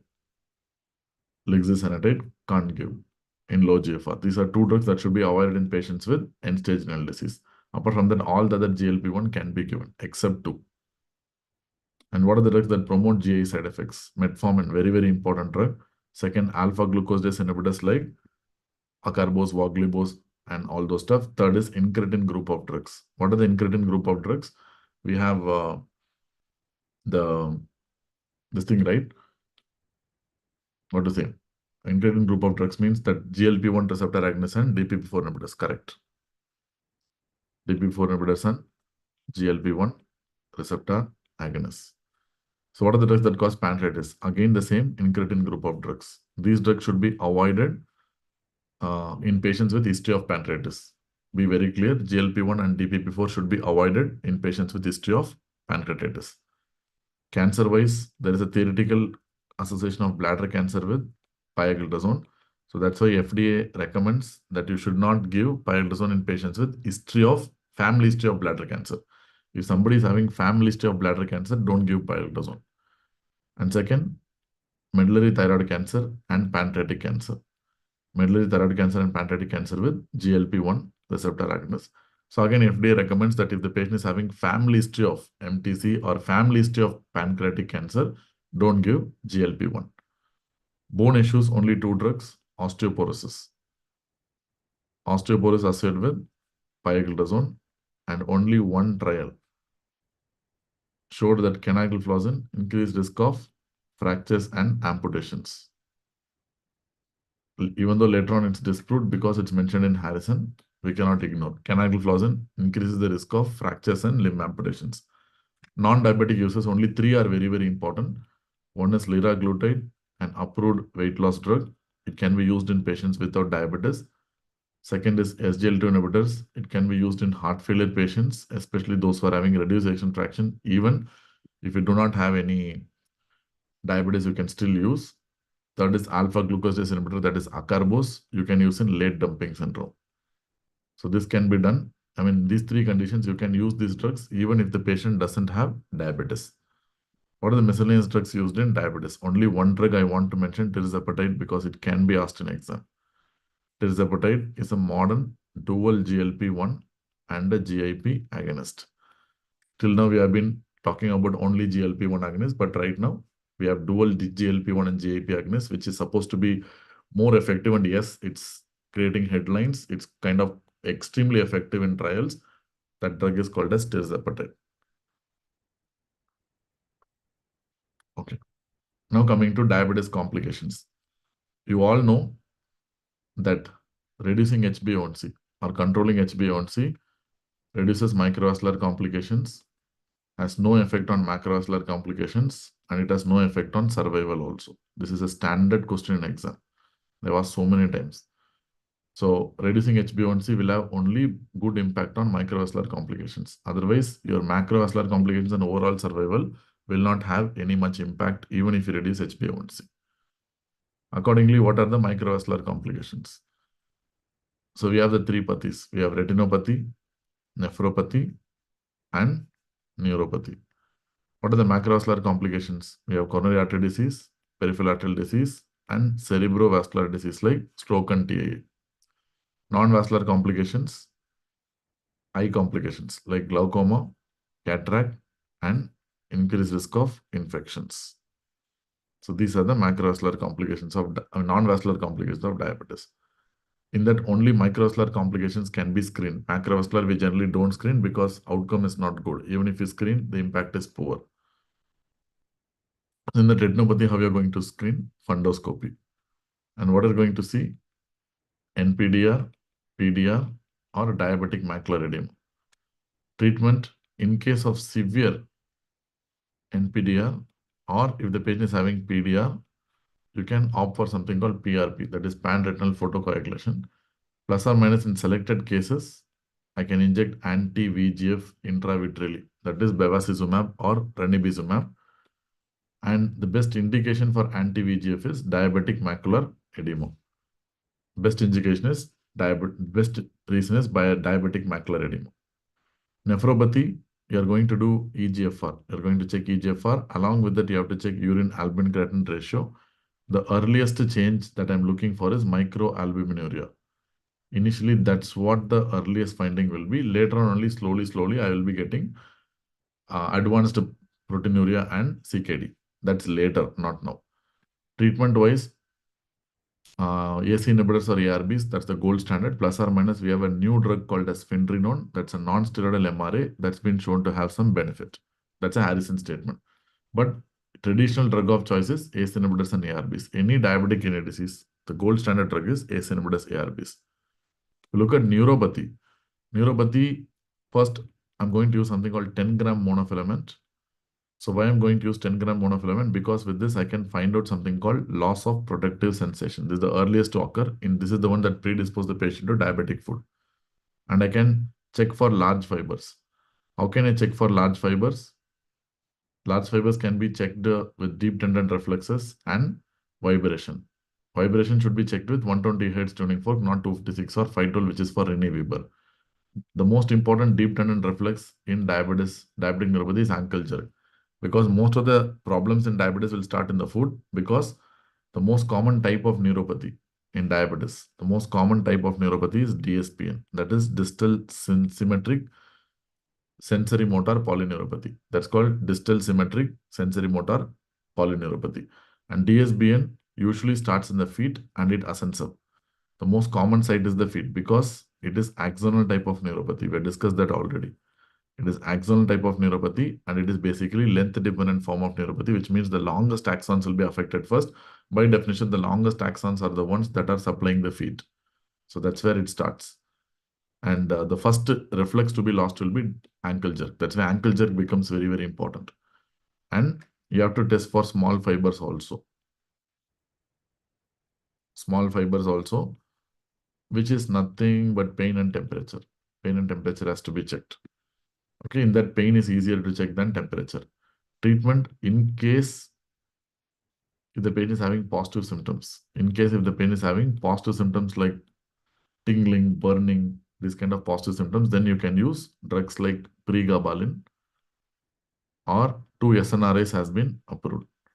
What are the SNRIs that have been approved? One is duloxetine, second is venlafaxine. These are the only 3 drugs that are approved by FDA. Apart from that, we do use tricyclic antidepressants like amitriptyline, nortriptyline. We use other gabapentinoid, CCBs like gabapentin also, even though we use in practice left, right, and center, but that is not approved by FDA. Only these 3 drugs are approved by FDA. Pregabalin, duloxetine, venlafaxine. So that's it. We have covered the complications also. Now going on to calcium and bone disorders. So these are the hypercalcemic disorders. First is primary hyperparathyroidism, where PTH levels will be high. That's the primary problem. This is the most important problem in primary hyperparathyroidism. Calcium will be high, phosphorus will be low, alkaline phosphates will be high. So it's a typical picture in that high calcium, high phos, high PTH itself should tell you it is a primary hyperparathyroidism, right? The most common cause will be parathyroid adenoma in more than 85% cases. And for localizing, I'm going to use a scan called as SESTA-MABI scan. This is for localization. For localization, I'm going to use a scan called SESTA-MABI. There are 2 options. One is SPECT SESTA-MABI and technetium 99M SESTA-MABI. Better option will be a SPECT SESTA-MABI. That's relatively better compared to technetium-based scans. So anyway, so you are going to use some SESTA-MABI modality to localize where the tumor is. That's all. In case, if you're dealing with the case of FHH, you're going to see the exact same picture like what you have seen for primary hyperparathyroidism. The only difference will be urinary calcium.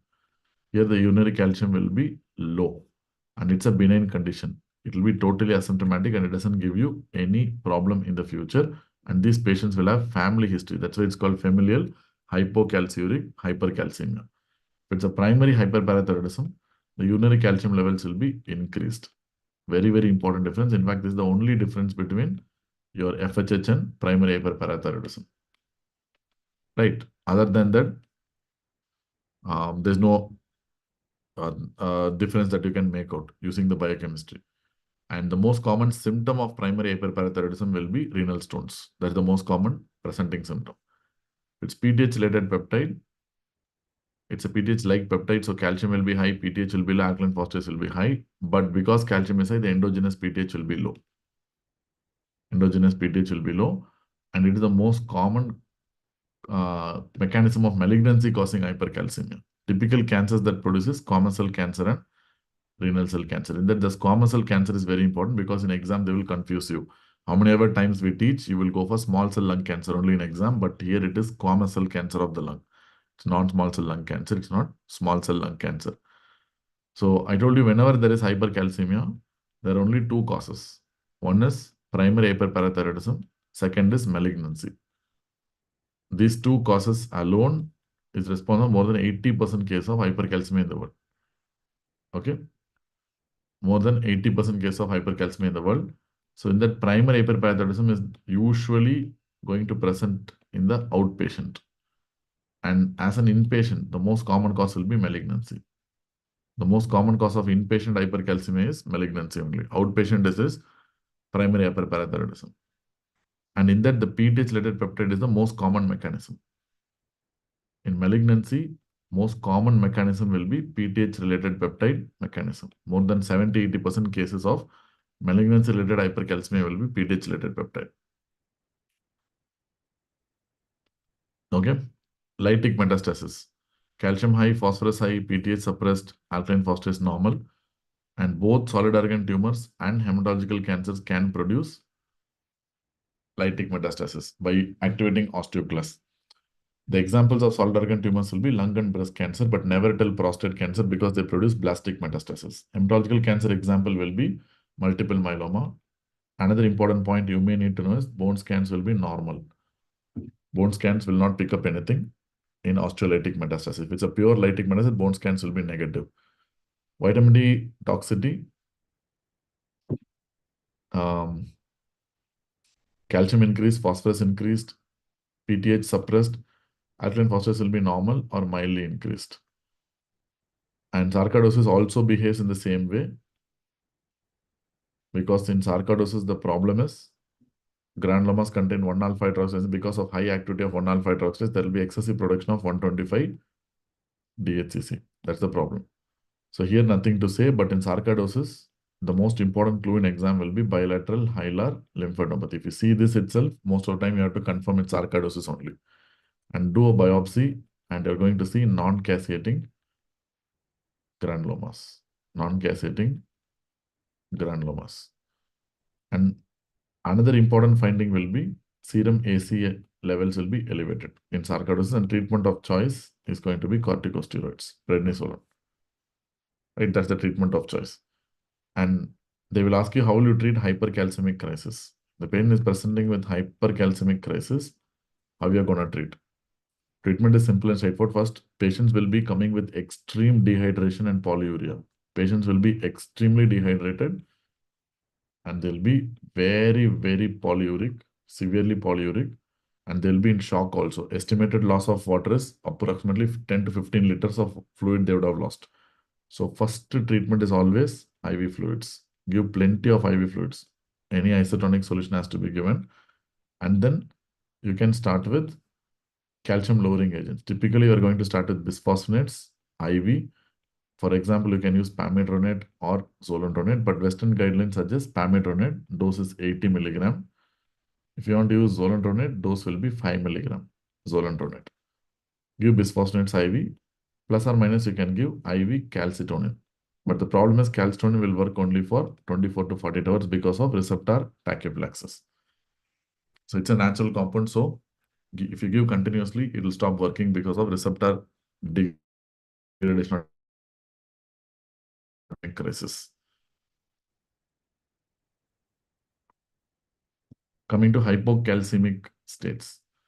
So in primary hypoparathyroidism, PTH will be low because of the calcium low, phosphorus high, alkaline phosphatase normal.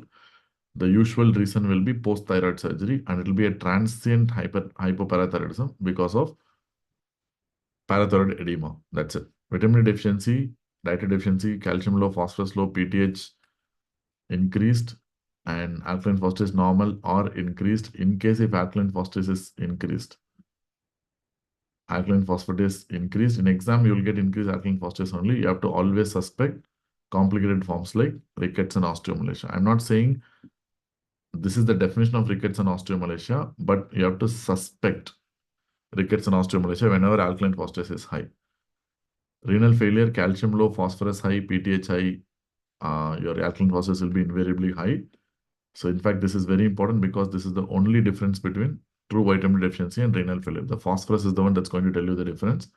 And you know what it means? It means we are dealing with renal osteodystrophy. And in pseudo hypoparathyroidism and pseudo hypoparathyroidism, the problem is PTH receptor defect. And you know, pseudo hypoparathyroidism is a maternal gene defect. Pseudo hypoparathyroidism is a paternal gene defect. That's all. That's the only difference. Otherwise, both are due to problems of parathyroid hormone receptor. Here, the calcium will be low, phosphorus will be high, alkaline phosphatase will be normal, exactly mimicking primary hyperparathyroidism. The only difference is that PTH will be high because of resistance to PTH. Otherwise, it will mimic hypoparathyroidism. And some patients can have Albright's hereditary osteodystrophy. The characteristic feature of AHO is the short fourth and fifth metacarpal. That is the typical feature. The fourth and fifth metacarpal will be short. Characteristic feature, brachydactyly. And pseudo hypoparathyroidism, everything will be normal, but patients will be having AHO. That is Albright's hereditary osteodystrophy. So normal biochemistry with AHO confirms its PPHP. Coming to Paget's disease of the bone, again in exam, you are going to make a diagnosis by seeing isolated elevations of alkaline phosphatase. This will tell you usually it is Paget's disease. It is very common in elderly individuals. Common elderly individuals and common in Caucasians. Most of them will be asymptomatic. In case if the patient is symptomatic with bone pain, you can give bisphosphonates. Bisphosphonates are the first line treatment in case if the patient is having bone pain. Otherwise, X-ray findings we have discussed plenty of times. There will be mixed sclerotic and lytic lesions. And the bone scans are the investigation of choice. Mixed sclerotic and lytic lesions. Okay. So bone scan will be the investigation of choice. Bone scan. Don't forget. Bone scan will be the best investigation. It can be used for diagnosis as well as for monitoring response to therapy. Bone scan. Osteoporosis. Normal, which means these are not problems of calcium or phosphorus or PTH. It's a bone matrix deficiency.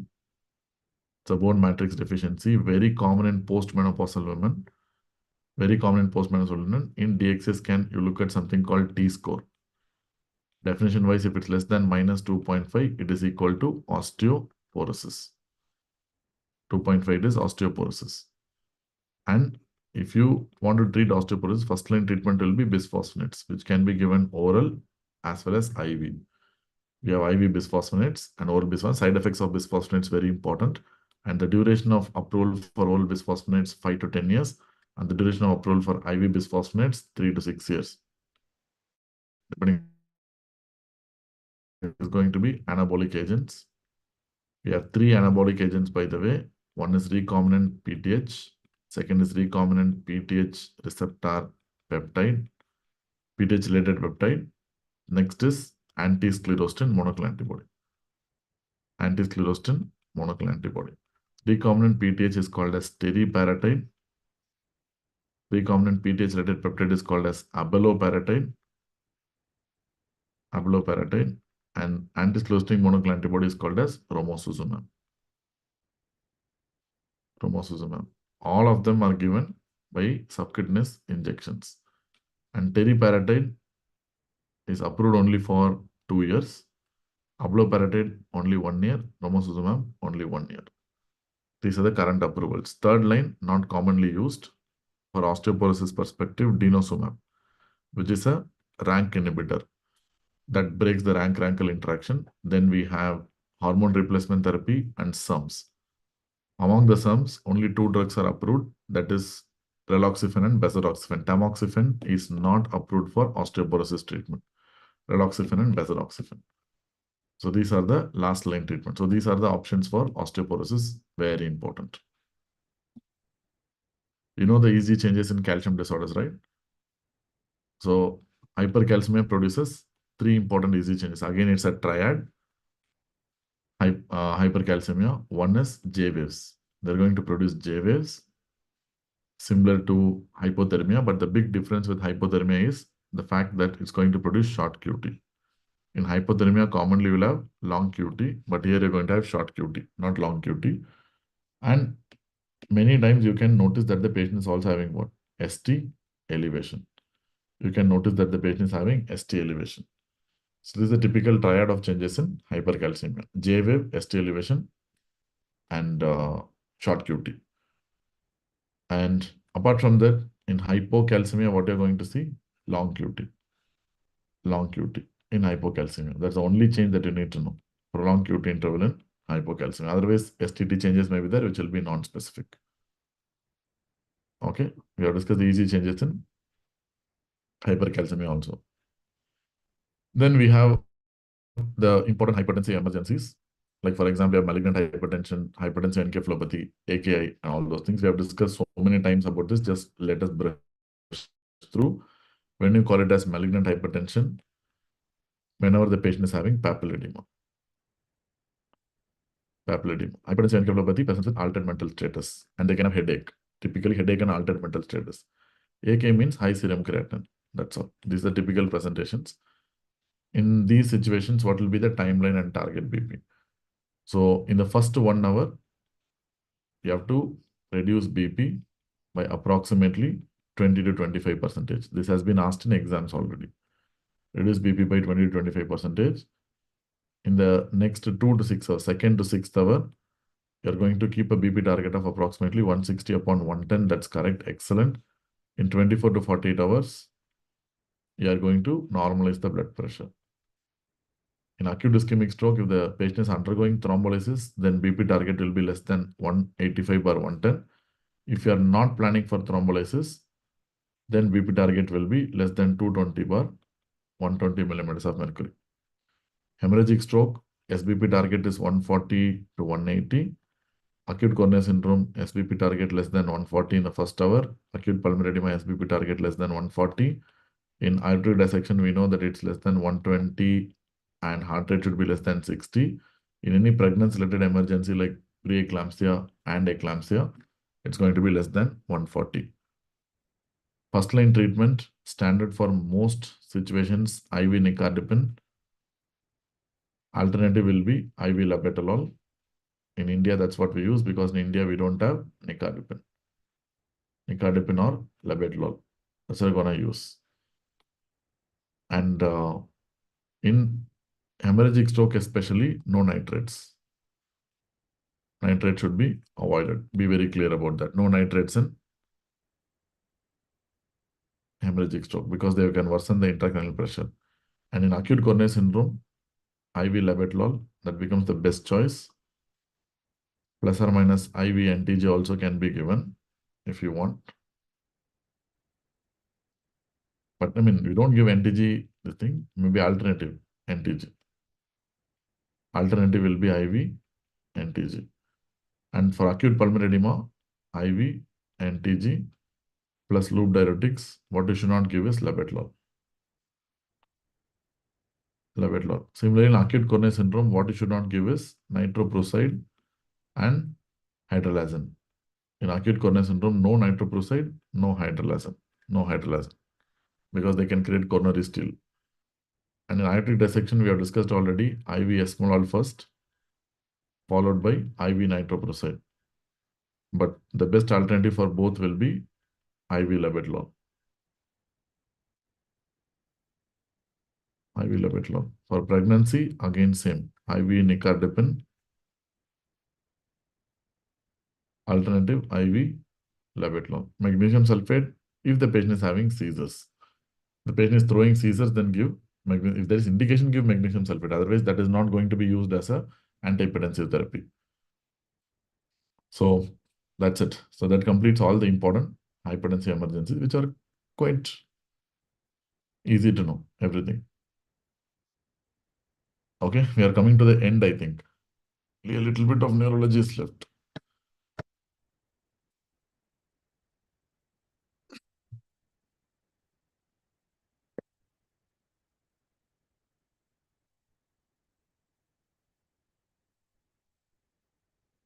You want to take a break for 10 minutes?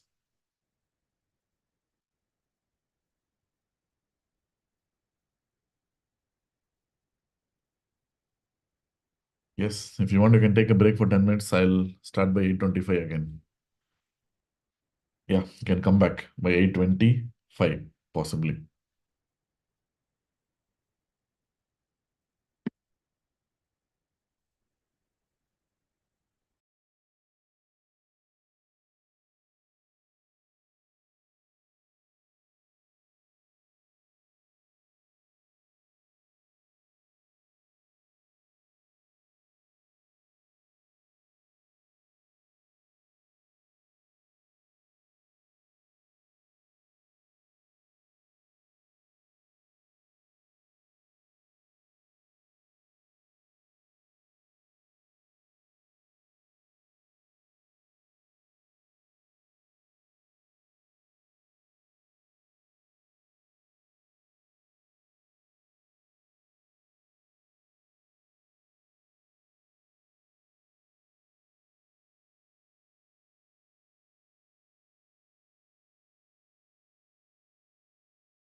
Hi guys, welcome back.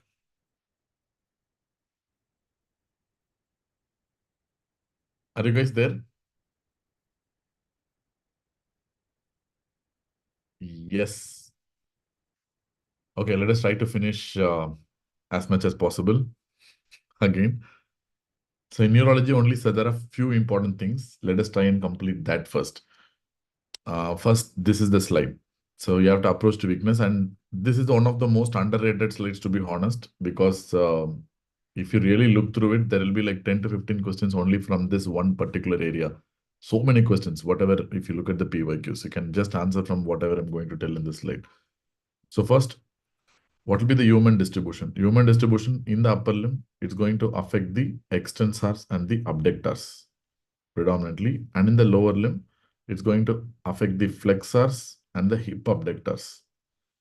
Flexors and the hip abductors. So predominantly in the upper limb, it's going to be extensors. In the lower limb, it's going to be flexors. This is a typical distribution. Atrophy, never. Fasciculations, no. Tone, increased. And DTRs, brisk. Plus or minus, they can have clonus also. And this increase in tone often referred to as clasp knife spasticity. Clasp knife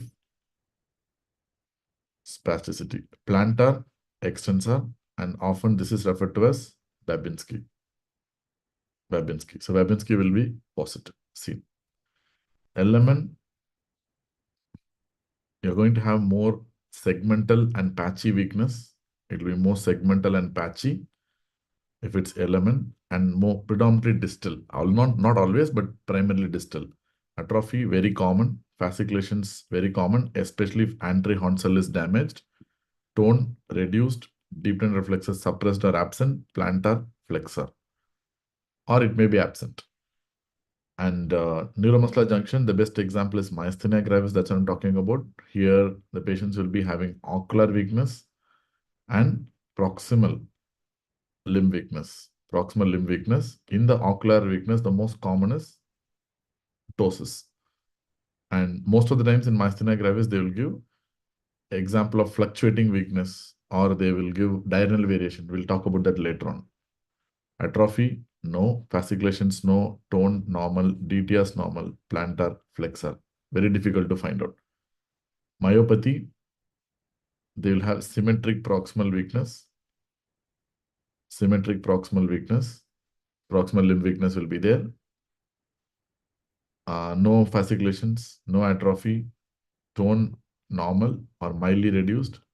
DTS, normal or mildly reduced. Mild reduction may be seen in later stages.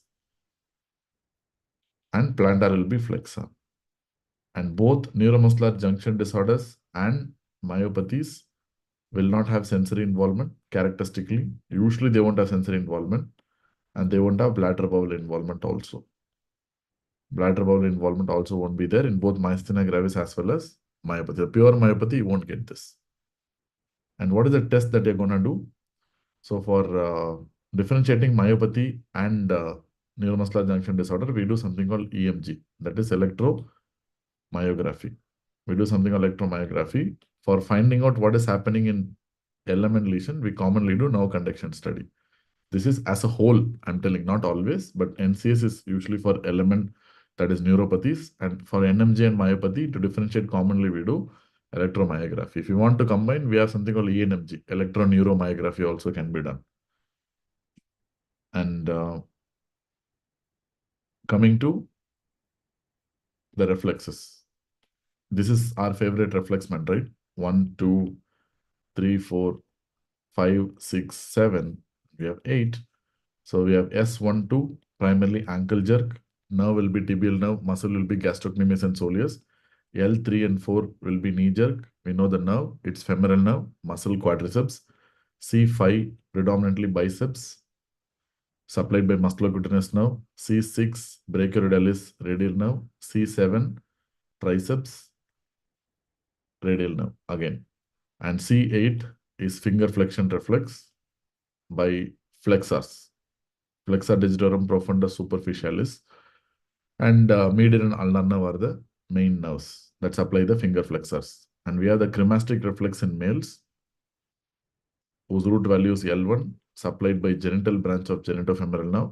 And last but not the least, we have bulbocavernous reflex, root values S3, S2, S3, S4, supplied by pudendal nerve. S2, S3, S4, supplied by pudendal nerve. So that's it.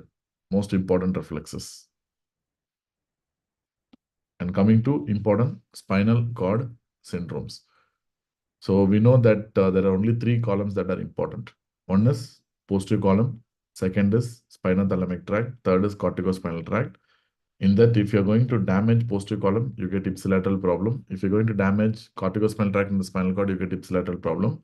You damage spinothalamic tract, you get contralateral problem. This is the basic concept. And posterior column sensations, you know, light touch, then pressure, vibration, position or proprioception. Light touch, pressure, vibration, position, proprioception. Corticospinal tract involvement will result in human paralysis. And spinothalamic tract involvement will result in loss of pain and temperature. So these are the basic stuff. This everyone knows. So now, if you have a complete transection of the spinal cord, what are you going to have? Complete transection, full complete transection. You're going to result in bilateral loss of all sensations below the level of lesion. Bilateral loss of all sensations below the level of lesion. And there will be bilateral human type of paralysis below the level of lesion. And there will be bladder and bowel involvement. Whenever there is a complete transverse lesion of the spinal cord, there will be definite bladder and bowel incontinence. These are the T classical features. Brown-Sequard syndrome is hemisection of the spinal cord. So as expected, there will be ipsilateral loss of posterior column sensations, that is fine touch, pressure, vibration, position. And there will be ipsilateral human type of paralysis below the level of lesion. But there will be contralateral loss of pain and temperature because of involvement of spinothalamic tract. In Antricot syndrome, there will be bilateral loss of pain and temperature because of spinothalamic tract involvement. And plus or minus, they can have bilateral human kind of weakness also. Human palsy also can be there, provided if the corticospinal tracts are involved. Otherwise, it may not be there. But what will be definitely spared is the posterior column sensations. Posterior column will be spared. And in posterior cord syndrome, there will be bilateral loss of posterior column sensations like light touch, pressure, vibration, and position. Plus or minus, if corticospinal tract is involved, there will be bilateral human type of weakness on either side. But what will be definitely spared is going to be the spinothalamic tract sensations, that is pain and temperature. The best example of posterior cord lesion will be subacute combined degeneration of the spinal cord, which is due to B12 deficiency and copper deficiency, and tabes dorsalis. These are the two things they will ask you. Tabes dorsalis is syphilis of the spinal cord. Tabes. In central cord syndrome. So the best example of a central cord syndrome will be syringomyelia, commonly asked in exam. Second is intramedullary tumor. Intramedullary tumor. Two things commonly asked in exam. What about the central cord syndrome? Usually, characteristic feature is pain and temperature loss that will start in the form of a cape-like distribution, which will progress to arms and hands slowly. Then slowly later on, it will progress to legs. So clinically, you will expect a descending sensory loss. It will be a descending sensory loss, but what will be definitely spared? What will be definitely spared is the sacrum. So sacral areas will be spared. This is a very, very important clincher in exam. If at all they mention sacral sparing, that's 100%. What is it?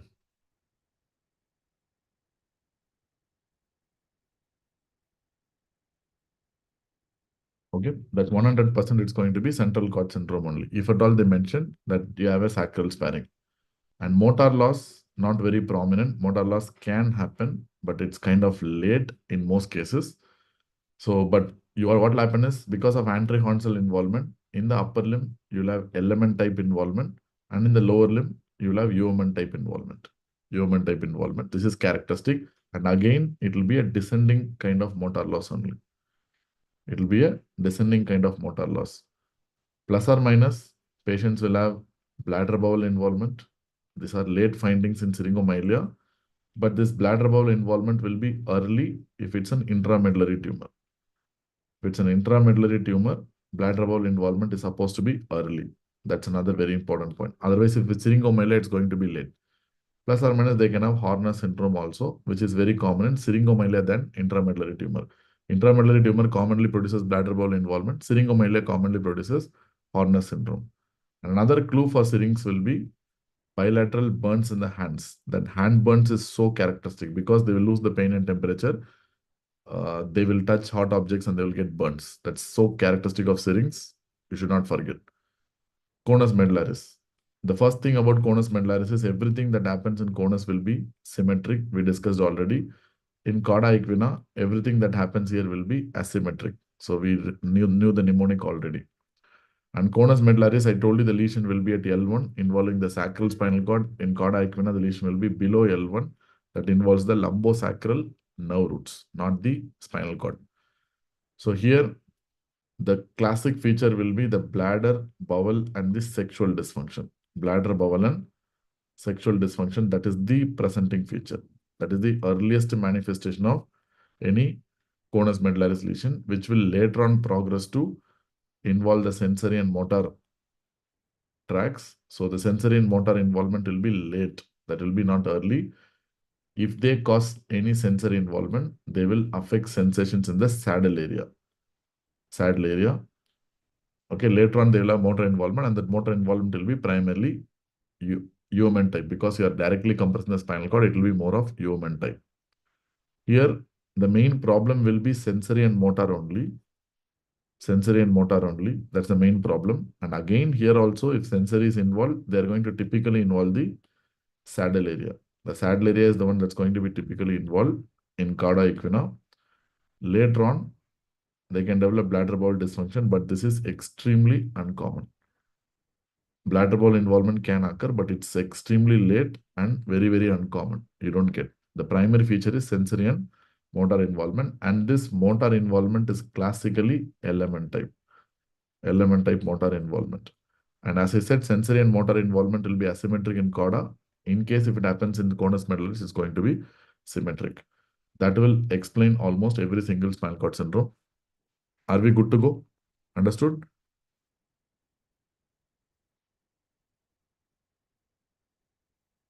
Yes, right? Okay. That's done. Okay, next. So before going into this multiple source in NMSD, these two slides I'll replace with one slide. Okay. These two slides I'll replace with one. This particular slide. Okay, so where I'll be talking about the 5 important diseases. One is GBS, second is myasthenia gravis, then multiple sclerosis, ALS, and neuromyelitis optica. So I'll write everything here and I'll delete these slides and then I'll post the PDF. Don't worry. So GBS, you know that most of them will have history of some infection like URI or diarrhea, 2/3 of the patients. And presentation, early symptom will be back pain. And some sensory symptoms will be there, but the primary classic sensory symptom is back pain. And all of a sudden, they will develop element type of ascending weakness. Element weakness will start, and this will be described in the form of acute, ascending, progressive, areflexic, flaccid quadriparesis. This is how typically they will describe. Flaccid quadriparesis. So you know the meaning of acute, right? Acute means it has to progress for less than 4 weeks, and the total duration of illness should be less than 8 weeks. Then only you can call it as acute. The progression should not be more than 4 weeks, and the duration should not exceed 8 weeks. And yes, it is progressive, and by default, it will reach a plateau and it will come down. Any acute illness, you know, they're going to have rise and fall pattern. GBS is not an exception. Ascending means it's going to start with lower limbs, and slowly it progresses to upper limbs. Then they'll go to bulbar and respiratory muscles. Bulbar and respiratory muscles. Slowly, they'll start involving the bulbar muscles and respiratory muscles. One of the important reasons for death is respiratory failure. That's one of the important reasons for death in patients with GBS. And if they ask you the most common cranial nerve involved in Guillain-Barré syndrome, it is seventh cranial nerve. Often it will be bilateral element type seventh nerve palsy. So that's very, very common.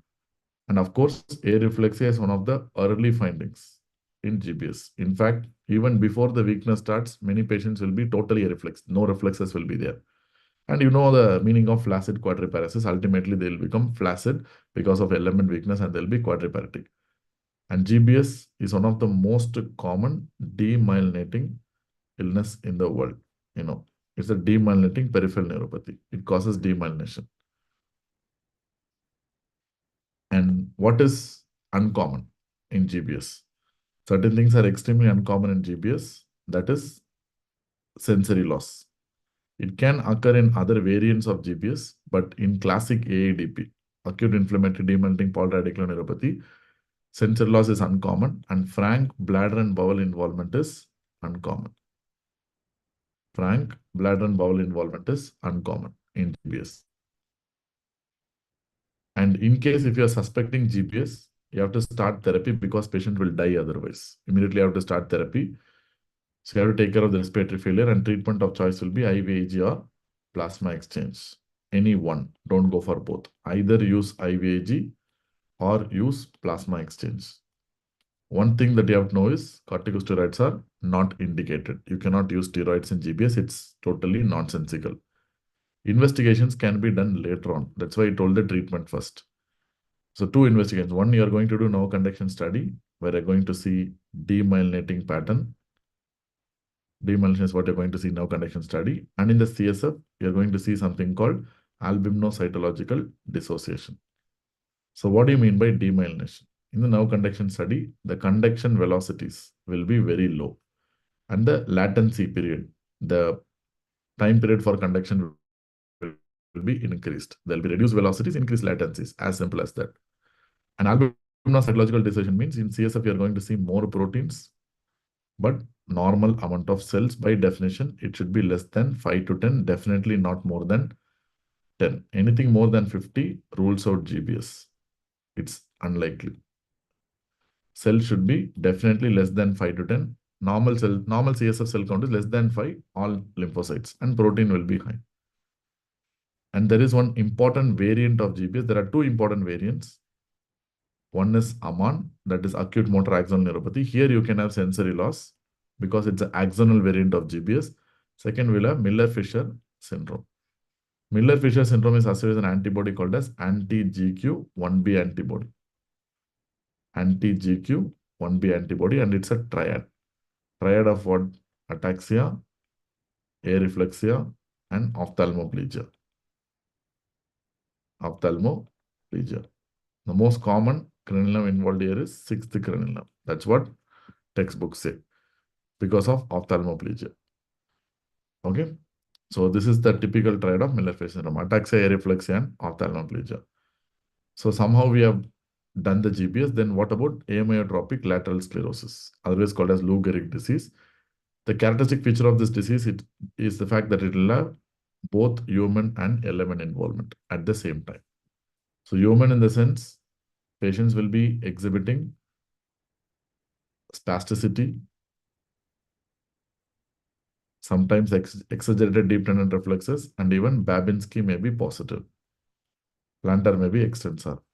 Element in the sense, the same limb can exhibit severe atrophy, which is never a feature of human, and they will exhibit a lot of fasciculations also. And even some reflexes may be lost. But the classic feature of ALS is fasciculations, very, very important. And sometimes patients can complain this as cramps.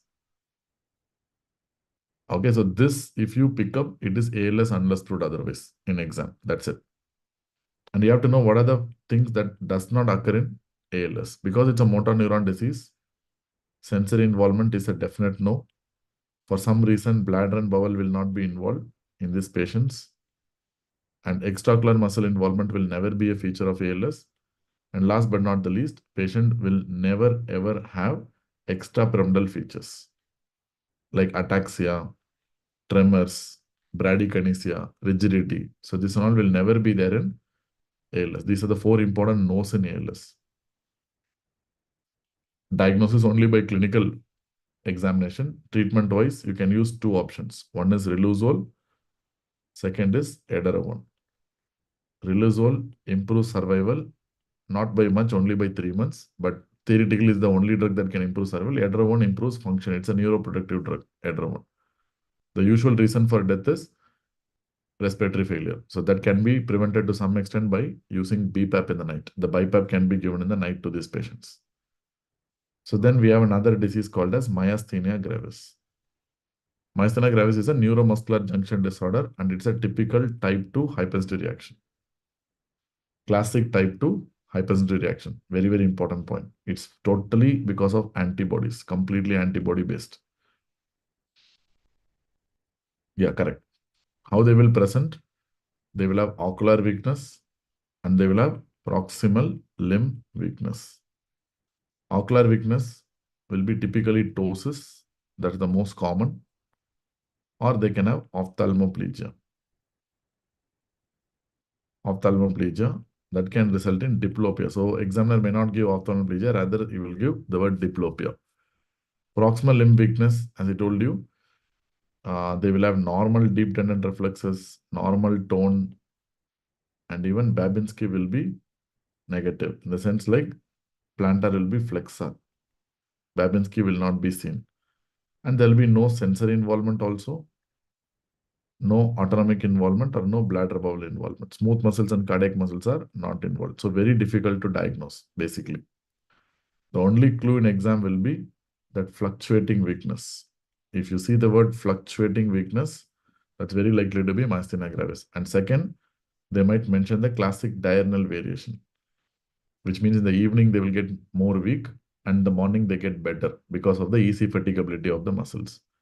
And one clinical test that can be used for ocular weakness is ice pack test. If at all they are asking some test, it will be ice pack test only. The very, very important clinical test. Ice pack test. If you keep an ice pack over a weak ocular muscle, after some time, the muscle become okay. The weakness will improve. That's very, very specific for myasthenia gravis. That's called as ice pack test. And investigation wise, if they ask you the most sensitive investigation, that is single fiber electromyography, which basically going to show something called as jitter, but it's not specific. They ask you specific investigation, it must be antibody testing. Antibody positive, that's extremely specific. In fact, these antibodies are not seen anywhere else. There are two antibodies like acetylcholine receptor antibody, and second is anti-musk antibodies. In that acetylcholine receptor antibody is seen in 70%. That's the most common antibody. But the importance of anti-musk is the fact that it is going to not respond to standard therapy. If they ask you treatment of choice for anti-musk, it's always rituximab. Don't answer anything apart from rituximab.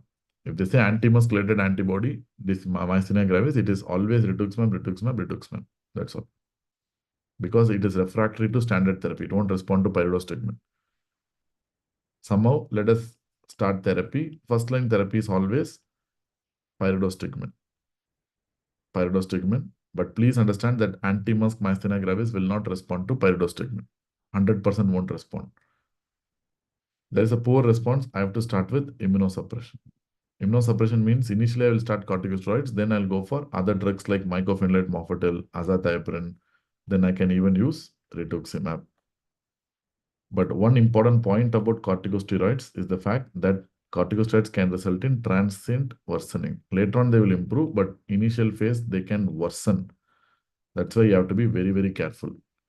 You have to admit the patient and give corticosteroids if the weakness is very severe. That is the reason why in crisis, when the patient is having respiratory failure, in patients who are having myasthenic crisis and respiratory failure, the treatment of choice in any textbook, if you see, it will be IVIG or plasma exchange. They won't use corticosteroids. Because in crisis situation, if you initiate corticosteroids, it may worsen the condition. So don't use or start corticosteroids in the crisis stage. And second, they will ask you indications for thymectomy. I didn't tell about that. Among the investigations, all patients should undergo CT chest. CT chest is a must for all patients. This is to rule out thymo because 15% of the patients will be having thymoma. And if they ask you most common thymic abnormality, it is thymic hyperplasia, 85%. That is the most common, but 15% patients can have thymoma underneath. So what are the indications for thymectomy? Anyone who's having thymoma, there is no doubt we have to do thymectomy.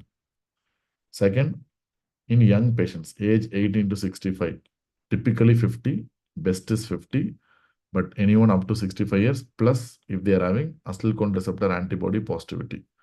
So these are the two groups of people who are eligible for thymectomy. Okay, this is about myasthenia gravis. And another important finding in RNS, there is a finding called RNS, that is repetitive nerve stimulation, where you will have decremental response. Decremental response or decreasing response. This is quite opposite to another disease called LEMS, that is Lambert-Eaton myasthenic syndrome, where you'll have an incremental response. So many times even this has been asked in exam. RNS will show decremental response. Okay, myasthenia gravis is done. Then only two more diseases, neuromuscular disease, that is MS and neuromyelitis optica. Multiple sclerosis, it's a disease of females, classically disease of females, and it's going to typically involve people in the temperate climate. And the patient will be mostly young, around 20s and 30s, and it involves the people of temperate climate, away from the equator. And MS patient will have demyelination of central nerve system tracts. GBS is a demyelinating disease of peripheral nerve system, but MS is a demyelination of central nerve system because the target for damage here is oligodendrocytes. Oligodendrocytes are going to myelinate the CNS neurons, not the PNS neurons. So Schwann cells only myelinate the PNS neurons. That's why here the target for destruction is oligodendrocytes. And how the patient will present. Most common, if they ask you, it's going to be sensory manifestations. That's the most common presenting feature. They will present numbness, loss of proprioception, because the posterior column sensations are commonly lost. So they will lose the position sense and all. So the sensory illness is the most common. Then optic neuritis. Optic neuritis is seen in around 20% of the patients, and optic neuritis will be usually unilateral in MS or asymmetric. It will never be bilateral in MS. It always almost going to be unilateral most commonly. And optic neuritis, what will be the feature? They will have reduced visual acuity, which means they will be blind. They will have color desaturation. They will not be able to identify colors, typically the red color loss. Red is the characteristic, but it will be red-green usually. Blue will be generally spared, but red-green loss is characteristic in optic neuritis. And in examination, RAPD will be positive. That is, relative afferent pupillary defect will be there, which is nothing, which is tested by swinging flashlight reflex. You would have studied. And if they ask you investigation of choice, it's going to be visually evoked potentials. That's the investigation of choice. Apart from optic neuritis, patients can develop INO, that is internuclear ophthalmoplegia. MRI can be done, good investigation, but gold standard is always visually evoked potentials. MRI is a good investigation, but VEP is the best investigation, the gold standard one. INO. So INO is internuclear ophthalmoplegia. So internuclear ophthalmoplegia means you are involving the MLF, medial longitudinal fasciculus. This is so signature of MS. And INO commonly presents with diplopia, and the medial rectus will not move on the involved side. That's all. It's the only problem. The medial rectus will not move on the involved side. Patients usually complain of diplopia sometimes. And this is signature of MS, internuclear ophthalmoplegia. And next is going to be cerebellar symptoms. Quite common. Cerebellar symptoms, because MS loves cerebellum, so they can present with ataxia and tremors, cerebellar ataxia and tremors, both truncal as well as limb ataxia, and they can have nystagmus, again very common in MS. Nystagmus. And patients tend to have long track signs. Long track signs. Long track signs means this is because of involvement of spinal cord. Because spinal cord will be involved, they'll get that long track signs, like what we saw, no? Hemisection, complete transection, anything can happen in MS. But one thing that you have to know is it always produces partial transverse myelitis. It will never produce complete transverse myelitis. It only produces partial transverse myelitis, and the number of segment involvement will be only 1 to 2 segments. Only 1 to 2 segments will be involved. Why? Because we need to know about another disease called NMO. There 3 or more segments will be involved. LETM, but here only 1 to 2 segments will be involved. So partial transverse. So that you might get features like spinal cord disease also, like Brown sequard, complete transection, posterior cord syndrome. Any kind of manifestations can occur with multiple sclerosis. And all these clinical problems, and if they ask you the most common clinical feature, I mean, neurological feature is sensory, but most common clinical finding, this is the most common neurological finding, sensory involvement. But the most common clinical finding overall is going to be fatigue. Fatigue is the most common clinical finding, very, very common in patients with MS. And apart from that, if they get exposed to heat, their symptoms will worsen, and that is called as heat intolerance, which is also referred to as something called as Uth-Off phenomenon. Uth-Off phenomenon is also called as pseudo-exacerbation. Uth-Off phenomenon is also called as what? Pseudo-exacerbation, heat intolerance. And now we are thinking about the diagnosis of MS. So what investigations you can do? Investigation of choice for MS diagnosis is MRI with gadolinium contrast. MRI with gadolinium contrast. You have to do MRI of the brain and the spinal cord together. Brain and the spinal cord together. And if you do CSF analysis, you will see something called oligoclonal bands. OCB will be positive, and this will be seen in more than 95% case, very sensitive, but not specific though. Oligoclonal bands will be detectable in the CSF. And in the MRI, you're going to prove something called as dissemination in space and dissemination in time. This is the basis of the McDonald's criteria. We have discussed already in our regular classes. This is what we call as McDonald's criteria, which is totally based on a very important property of MS, that is dissemination in space and dissemination in time. And what will be the treatment? So I'm not going to discuss the entire treatment, the most effective treatment. The most effective treatment in MS is going to be natalizumab, which is an alpha-4 beta-1 integrin inhibitor, and ocrelizumab, which is an anti-CD20. If at all examination asks some question on treatment, this will be the question. Anti-CD20. Okay, these are the most effective therapies in MS, but they are having a lot of side effects. For example, natalizumab increases the risk of a disease called as PML, that is progressive multifocal leukoencephalopathy produced by a virus called as JC virus. Whenever in exam you see PML, think only about natalizumab or HIV. Only two things typically produced. Recent past, ocrelizumab is the only drug shown to be effective in a type of MS called as PPMS. That is primary progressive MS. It's an AIMS question. So next time they might ask about SPMS. There is a type called as SPMS, secondary progressive MS. There is only one drug that's effective in SPMS, that is siponimod. Siponimod is the only drug thought to be effective in SPMS, that is secondary progressive MS. This is not been asked in exam, so it is potential question. But this has been asked already. There is a variety called PPMS. So if you ask me what is the most common variety of MS, it is RRMS, that is relapsing remitting MS, 85% of the times. So for that, a lot of treatment options are there. But for PPMS, till date, only drug that's been shown to be effective is ocrelizumab. And for SPMS, the till date only drug that's shown to be effective is siponimod. And that completes our discussion on MS also. And what about NMO, neuromyelitis optica? We have something called neuromyelitis optica spectrum disease. So there are some characteristic features of NMO. We call it as Wingerchuk triad. So we have something called LETM, that is longitudinal extensive transverse myelitis, where at least minimum 3 segments of the spinal cord will be involved. As I told you, this is impossible in MS. MS always produces partial transverse myelitis. Only 1 to 2 segments will be involved. Often patients tend to have bilateral optic neuritis. As I told you, MS never produces bilateral optic neuritis. Third, this is antibody associated, anti-aquaporin 4 antibody positivity. And some patients, not all, this is also called as NMO IgG antibody. So MS till date does not have any antibody positivity, but this disease is going to have antibody positivity. Previously, it was called as Divix disease, but right now we don't call it by any name because previously we thought it's a variant of MS. That's why we call it Divix disease. Now it's no longer considered to be a variant of MS. It's a separate disease altogether. And new guidelines say that this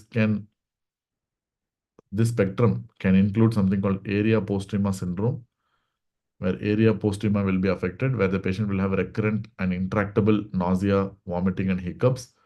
And patients can have acute diencephalic syndrome, where patients can present with symptomatic narcolepsy. Patients can present with symptomatic narcolepsy, sleep disorder. And there is something called acute brainstem syndrome and symptomatic cerebral syndrome. There's something called symptomatic cerebral lesions. These are things that have been added upon in the recent past. But for FMG level, whether these are important or not, I don't think so. If you know these three, it's more than enough. Treatment for neuromultis optica disorder is immunosuppression. And it's supposed to come back again and again. It's a very difficult disease to treat as well. So if you know these three, it's enough. Longitudinal extensive transverse myelitis, bilateral optic neuritis, and antibody positivity, that is aquaporin 4 antibody, or otherwise called as NMO-IgG antibody. Are you okay with this? The 5 most important neuromuscular disorders? Yes, right?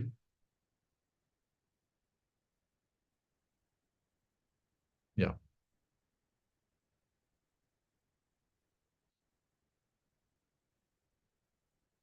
So I'll show the images now. So this is a typical new lesion of MS. They will have open ring enhancement. This is typical new lesion, open ring enhancement. This is a typical old lesion of MS, also called as T1 black holes. They don't enhance. Enhancing new, non-enhancing old. And this is an example of optic neuritis in MS. Optic neuritis in MS, where you can see the optic nerve head is swollen. And this is the image that you commonly get in exam, typical, called as Dawson fingers. These are multiple plaques of demyelination accumulated in the periventricular region around the third ventricle. So this is called as Dawson finger. So this is the demonstration of the ice pack test I'm talking about. Ice pack test. Right. And this is an example of bilateral LMN seventh nerve palsy, which is commonly seen in GPS. In fact, the most common cause of bilateral LMN seventh nerve palsy is Guillain-Barré syndrome. Stroke localization, not important. I'll come back to that. I'll finish off the meningoencephalitis because there is one question in this for sure. Meningoencephalitis, right? Generally, that's how it goes. Usually, they tend to ask one question for sure in meningoencephalitis when it comes to neurology. So, how the patient will present if the patient is having meningoencephalitis? The 3 most important findings will be fever, neck stiffness, and headache. Anyone who's presenting with fever, neck stiffness, and headache, you have to suspect meningoencephalitis. Plus or minus, these patients can have altered mental status, plus or minus they can have seizures, plus or minus they can have phonological deficits, sixth nerve palsy, hemiparesis, anything. But the basic primary features will be fever, neck stiffness, headache, characteristic. Whenever somebody comes like that, you have to see something called FAILS criteria. I told you so many times. What is FAILS? F stands for phonological deficit. A stands for altered mental status. I stands for immunosuppression. L stands for lesion. Lesion means already a known case of space occupying lesion like brain tumor. S stands for seizure. If any of the fails criteria is there, any one is there. If any one is there of the fails criteria, you have to do CT brain. First, always go for imaging. Then, if the CT brain is clear, then only I'll be doing lumbar puncture. If answer to all of the questions is no, none of the fails is there, then you can straight away perform lumbar puncture. Straight away perform lumbar puncture. In lumbar puncture, remember what are the things that are not going to give you information. Protein will not give you information. And second thing that will not give you information is CSF opening pressure will not give you information. Because every single disorder that you see will have high protein and high CSF opening pressure. So in exam, don't waste time on seeing CSF opening pressure and proteins. Don't waste time. Don't see CSF opening pressure and proteins because it's not going to give you any data, additional information. So what is going to give you the diagnosis quickly is the cell count and maybe the gram stain but the cell count is the one that's so crucial. For example, if you see neutrophil more than 1000 or if it's a neutrophil predominant CSF and or if the gram stain is showing some organism. This is acute bacterial meningitis unless proved otherwise. This is ABM, acute bacterial meningitis unless proved otherwise. In this situation, immediately you have to start with empirical therapy. Empirical therapy will be ceftriaxone plus vancomycin. Ceftriaxone plus vancomycin. Plus or minus, we start with dexamethasone as well. Ceftriaxone dose will be 2 grams BD. Vancomycin dose will be 1 gram BD. Plus, you can use dexamethasone also. In case if the patient's age is more than 50 or if the patient is having HIV, immunosuppressed patient, then add ampicillin. This is for listerial cover. Add ampicillin, this is for listerial cover because listeria cannot be covered by cephalosporins. Cephalosporins don't have listerial cover. You can use only ampicillin for listerial cover. So in case you are seeing a lymphocytic effusion, lymphocyte prominent, lymphocytic effusion, and of course, gram stain negative. Gram stain negative. So now next step is to look at the glucose. Next step is look at the glucose. If the glucose is normal, very likely it will be a viral meningitis. Very likely it will be a viral meningitis. That's it. Aseptic meningitis, some virus will be there. If the glucose levels are decreased, it is very likely to be a tuberculous meningitis. The glucose levels are normal or decreased. In the sense, many times it will be decreased only. You can think about what?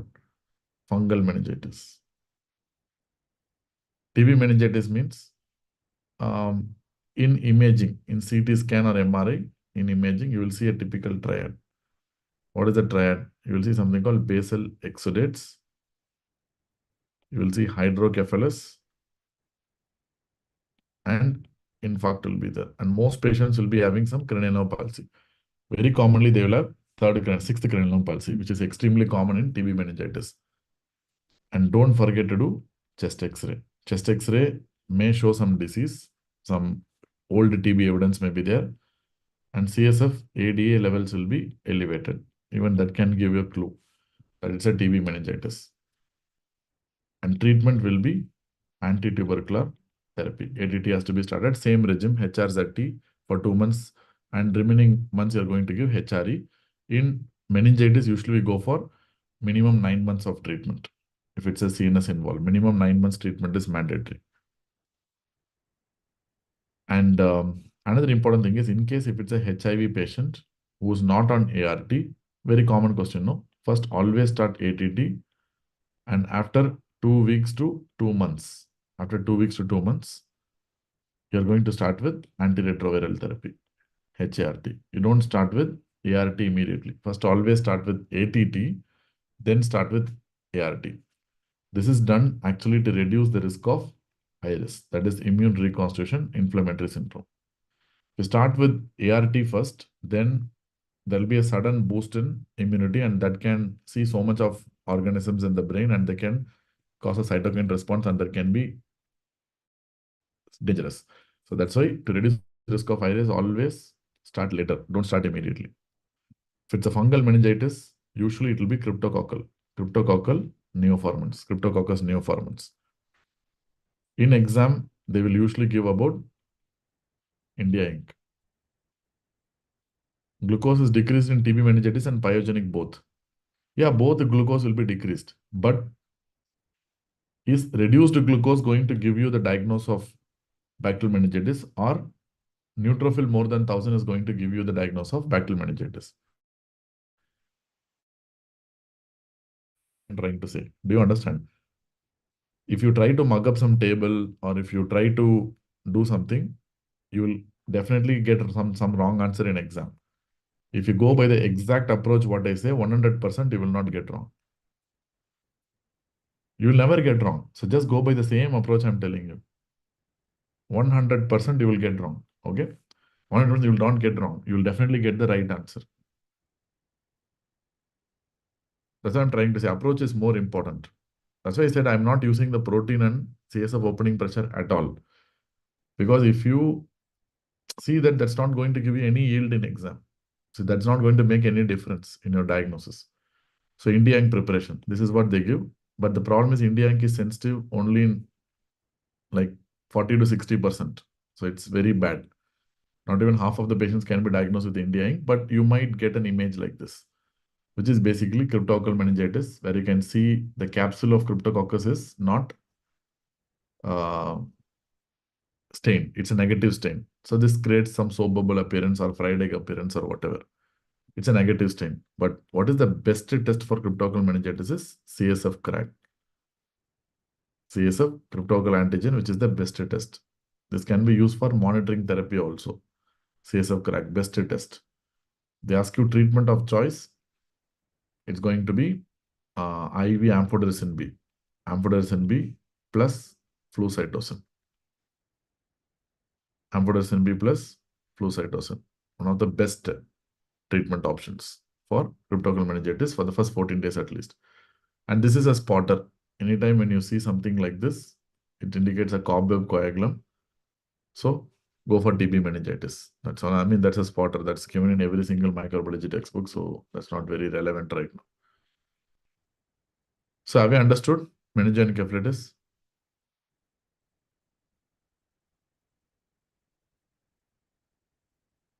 Yes, right? Easy one. So that's what you need to know, nothing else.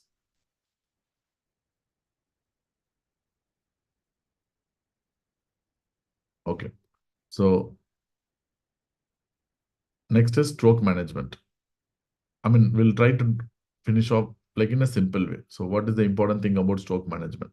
For FMG, they don't really torture much about the eligibility criteria for mechanical thrombectomy and all. So let us don't go into those details. Let us keep it very simple. What is important for FMG? But they will ask you the ABCD to score and all.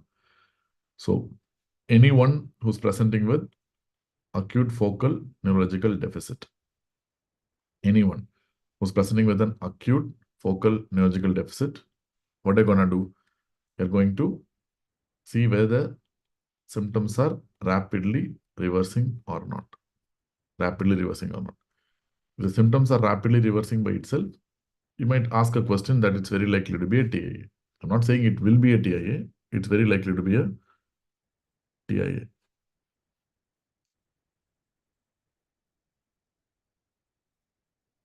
One second.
Yeah, hi guys.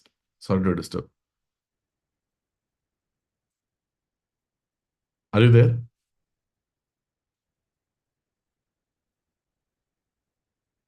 Okay. So, yeah, if the symptoms are rapidly resolving, we are going to call it as probably think about TA, not call as TAA yet. The symptoms are not rapidly reversing. The sense patient is still having symptoms means it's an ischemic stroke unless proved otherwise. So, next step is to do a non-contrast CT of the head. Non-contrast CT of the head may show hemorrhage. The idea is to find out where is hemorrhage, whether hemorrhage is there or not. Hemorrhage may be there, or patients may not have hemorrhage. If there is hemorrhage, I'm going to think about what? Hemorrhagic stroke. Hemorrhagic stroke can be either a subarachnoid hemorrhage or it can be a parenchymal hemorrhage. In case if it's a parenchymal hemorrhage, in exam you have to think only about two possibilities. One is hypertensive bleed, that's the most common cause, or it can be cerebral amyloid angiopathy that happens in old individuals. Usually in exam, if they see an old patient coming with lobar bleed, think about cerebral amyloid angiopathy. These are only two clues. Old guy with a lobar bleed. That must be cerebral amyloid angiopathy. If it's a hypertensive bleed, the usual site will be subcortical. Putamen is the most common site. If it's a hypertensive bleed, and it will be generally small. So this is how you are going to pick up. You can see here, if it's a hypertensive bleed, it will be subcortical, putaminal, classic. This is a hypertension related bleed. On the other hand, if it's a cerebral amyloid angiopathy, patient will have a lobar bleed, which are nothing but cortico-subcortical bleeds. Okay, that's how the bleeding looks like. It's a lobar bleed. And with subarachnoid hemorrhage, you are going to classically get this image of star of death, where the bleeding will be everywhere, inside the brain, inside the ventricles, outside the ventricles, in the sulci, gyri, everywhere you get the hemorrhage. So that is basically a subarachnoid hemorrhage. Okay. Apart from that, in surgery, you would have studied other things like SDH, EDH and all. That's completely different. I'm not going to talk about that right now. So you would have already discussed about all these things. And what is the only indication for surgery? This is very, very important. Only indication for surgery in a parenchymal bleed. That is cerebellar bleeds more than 3 centimeter. Cerebellar bleeds more than 3 centimeter. Cerebellar bleed more than 3 centimeter. This is the only indication for surgery in the setting of a hemorrhagic stroke. Otherwise, we don't have any other indication. If it's a subarachnoid hemorrhage, the reason will be berry-aneurysm. The most common reason will be ACOM aneurysm. The most common site of berry-aneurysm is ACOM aneurysm. And two other points that they will ask you is ACOM aneurysms can result in second cranial nerve palsy and PCOM aneurysms can result in third cranial nerve palsy. So ACOM aneurysms commonly produce second cranial nerve palsies. PCOM aneurysms commonly produce third cranial nerve palsy. PCOM commonly produces what? Third cranial nerve palsy. They will produce anisocoria. And treatment-wise, there are two things that I have to address. One, I have to prevent the risk of rebleeding. I want to avoid rebleeding. How to avoid rebleeding? That is called clip or coil strategy. Clipping is a craniotomy procedure. Coiling is a endovascular procedure. I have to clip the aneurysm or coil the aneurysm. Preferred procedure, if they ask you, it is coiling. Because that's endovascular, morbidity, mortality will be very low. Second, I have to avoid vasospasm because the most common cause of death in patients with subarachnoid hemorrhage is vasospasm. So I can avoid that by giving a drug called as nimodipine. Giving a drug called as nimodipine, which is a calcium channel blocker, but it crosses the blood-brain barrier. That's why we use. And hyponatremia is very common, but never go for fluid restriction. Very important point. No fluid restriction in the setting of subarachnoid hemorrhage. The hyponatremia usually will be due to cerebral salt wasting syndrome. So give fluids liberally. That's the idea. So now, another important point is once you know it's a subarachnoid hemorrhage, once you know it's a subarachnoid hemorrhage or a parenchymal hemorrhage, another important crucial step to do is you have to do a CT angiography. Whether you know it's a parenchymal hemorrhage or whether it's a subarachnoid hemorrhage doesn't matter. CT angiography is must actually. Why? Because in subarachnoid hemorrhage, you have to localize where the aneurysm is. In parenchymal hemorrhage, you need to rule out vascular causes like AV malformation. That's the reason why CT angiogram becomes must here. If you know it's SH, do CT angiogram. That's all. So in case if you do not have hemorrhage, then we look at something called as where the patient is having acute severe headache or not.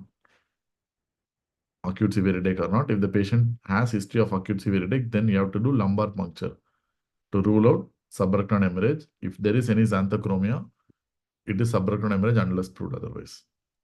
In case if the patient doesn't have any acute severe headache, then you have to look for contraindication to thrombolysis, whether thrombolysis is contraindicated or not. If there is no contraindication to thrombolysis, just go for thrombolysis. You're going to start with RTPA, alteplase. The dose of alteplase was the one that was asked in the last FMGE. It is 0.9 milligram per kilogram. That's the dose in stroke. Maximum will be 90 milligram. 90 milligram. And in that 10% you are going to give us IV bolus. And remaining 90% you will be giving us 1 hour infusion. So this is the standard dose. And we can use tenecteplase also. The dose of tenecteplase will be 0.25 milligram per kilogram. And the maximum dose of tenecteplase will be 25 milligram. And in case if the patient is having contraindication to thrombolysis, the most important contraindication will be the last seen well time. The last seen well time is less than 4.5 hours, they are eligible. If the last seen well time is more than 4.5 hours, they will not be eligible. 100% they won't be eligible for thrombolysis. So in this situation, you are going to do a CT angiogram to look for large vessel occlusion. Similarly, while the thrombolysis is going on, simultaneously you can do what? Do a CT angiogram. So which means whether you do thrombolysis or not, whether you don't do thrombolysis or not, ultimately you are going to end up with CT angiogram. So do thrombolysis and simultaneously perform a CT angiogram in the CT room itself. So see whether large vessel occlusion or not. Whatever vessel that you know by name, that is a large vessel only. MCA, ACA, PCA, basilar artery, vertebral, PCA, everything is large vessel. So in case if you do not have any large vessel occlusion, that's all. It ends there. Standard treatment will be applicable from there on. Standard medical care. Nothing you're going to do after this, because this patient will not be eligible for any endovascular procedure. In case if the patient is having large vessel occlusion, then you have to see the last seen well time, whether it is more than 6 hours or less than 6 hours, if yes or no. The last seen well time is within 6 hours, then straight away you can perform endovascular therapy in case if the patient is eligible. There are some separate eligibility criteria which is not important for you. If the patient is not eligible, then the algorithm will end there. In case if the patient is presenting beyond 6 hours, then you have to additionally do CT perfusion imaging to check for mismatch. If there is any mismatch between ischemia and infarct, then you can do endovascular therapy, and this can be done up to 24 hours. So this could be an exam question, up to 24 hours. If the patient is not having any mismatch,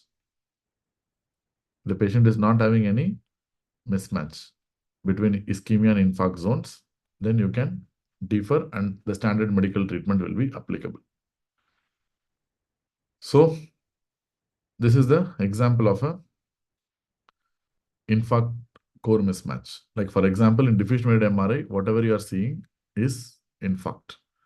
But in perfusion-mediated MRI, whatever whitish areas you are seeing are ischemia. So this is infarct and this is ischemia. And this is what we call it as mismatch. If there is a huge ischemic territory, but only limited infarct is there, which means there is a lot of area that is still potentially salvageable. And this potentially salvageable area is what we call as ischemic penumbra. So if you don't do anything, you will lose all the ischemic penumbra and everything will become an infarct over a period of time. So that's why if you find mismatch like this, then definitely you can do endovascular therapy up to 24 hours. Patient will still be eligible. This is what we mean by mismatch, the concept of mismatch. And we have another important sign of a stroke that is called as dense MCA sign, commonly asked in exam. These are spotters, dense MCA sign, dense middle cerebral artery sign, where you're going to see thrombus in the middle cerebral artery. Classic. Not commonly seen in practice, but if you see that, that's likely to be a stroke. Very specific sign, but rare sign. So now come to the other side. You have a TIA, suspicion. If you have a suspicion of TA, the next step is to look at something called as ABCD2 score. What is ABCD2 score? Because they asked this recently. Age is 60 plus, you get 1 point. The patient's BP is high, 140/90, you get another 1 point. C stands for clinical features. If the patient is having only speech disturbance, it carries 1 point. But if the patient is having actual weakness, it carries 2 points. If there is only blackout, amaurosis fugax, no points for that. 2D is there. One is diabetes mellitus 1 point, and second is duration of illness. Duration. If 10 to 59 minutes, less than 10 minutes, no point. 10 to 15 minutes, 1 point. 60 minutes plus 2 points. The total score is going to range from 0 to 7. That's the score. In that, if the score is more than equal to, less than or equal to 3, they belong to low risk category.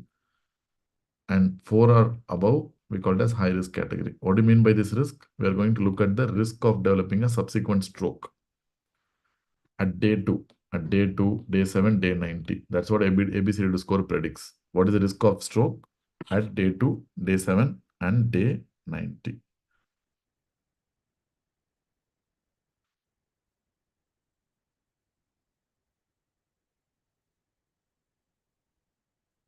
Day 2, day 7, and day 90. So in case if you're dealing with a low risk individual, I mean, anyway, whatever may be the risk, you're going to do an MRI. But if it's a low risk, you can do a non-urgent MRI. Maybe the next day you can do. If it's a high risk, you have to do a urgent MRI. That's the idea. If it's high risk, you have to do an urgent MRI. In MRI, if you see an infarct, it's very likely to be a stroke. You cannot call it as a TIA.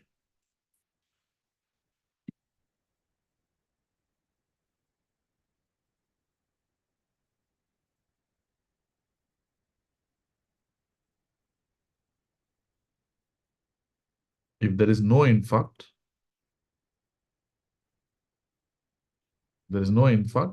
then it must be TIA. That's all. If there's an infarct, you call it a stroke. Only if there is no infarct, it will be a TIA.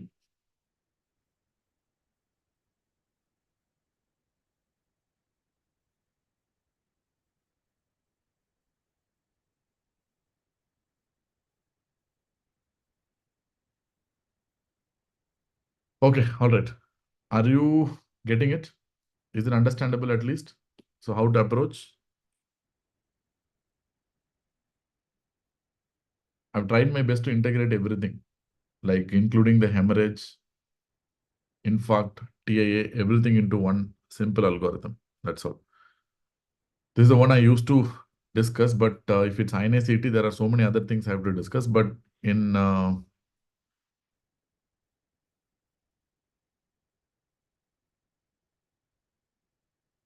FMG exams, this much is more than enough. I don't think you will be tested much in FMG apart from this. That's all. GCS, you want me to do or it's done already? I think everyone knows GCS, so GCS is not required. Brain death concept.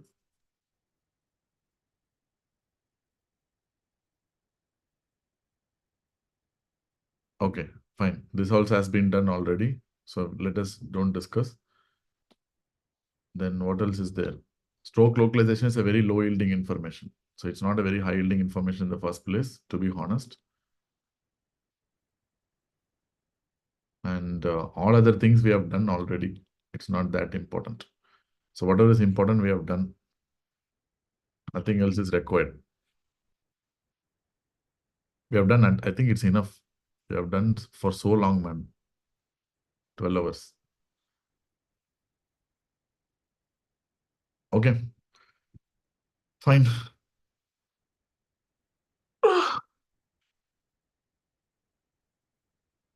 Take care. All the best. See you soon. See you on the other side. Good night.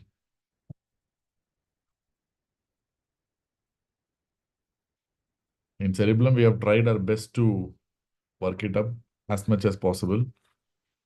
So we've been from the beginning, like as we given our word, we have been together now since the beginning. Rest is up to you. Just revise as much as possible, go through. And I'm very confident because the amount of hard work we have put in, I can see in front of my eyes. Like I'm very confident that you guys will crack. Definitely. We feel like at least the guys who are in Cerebellum must be able to crack easily. Take care. Keep revising. You have hardly like 17 days, right? 17 in the sense like it must be 16 only. It's done. So thank you very much. See you. Bye bye. Good night. Bye bye bye.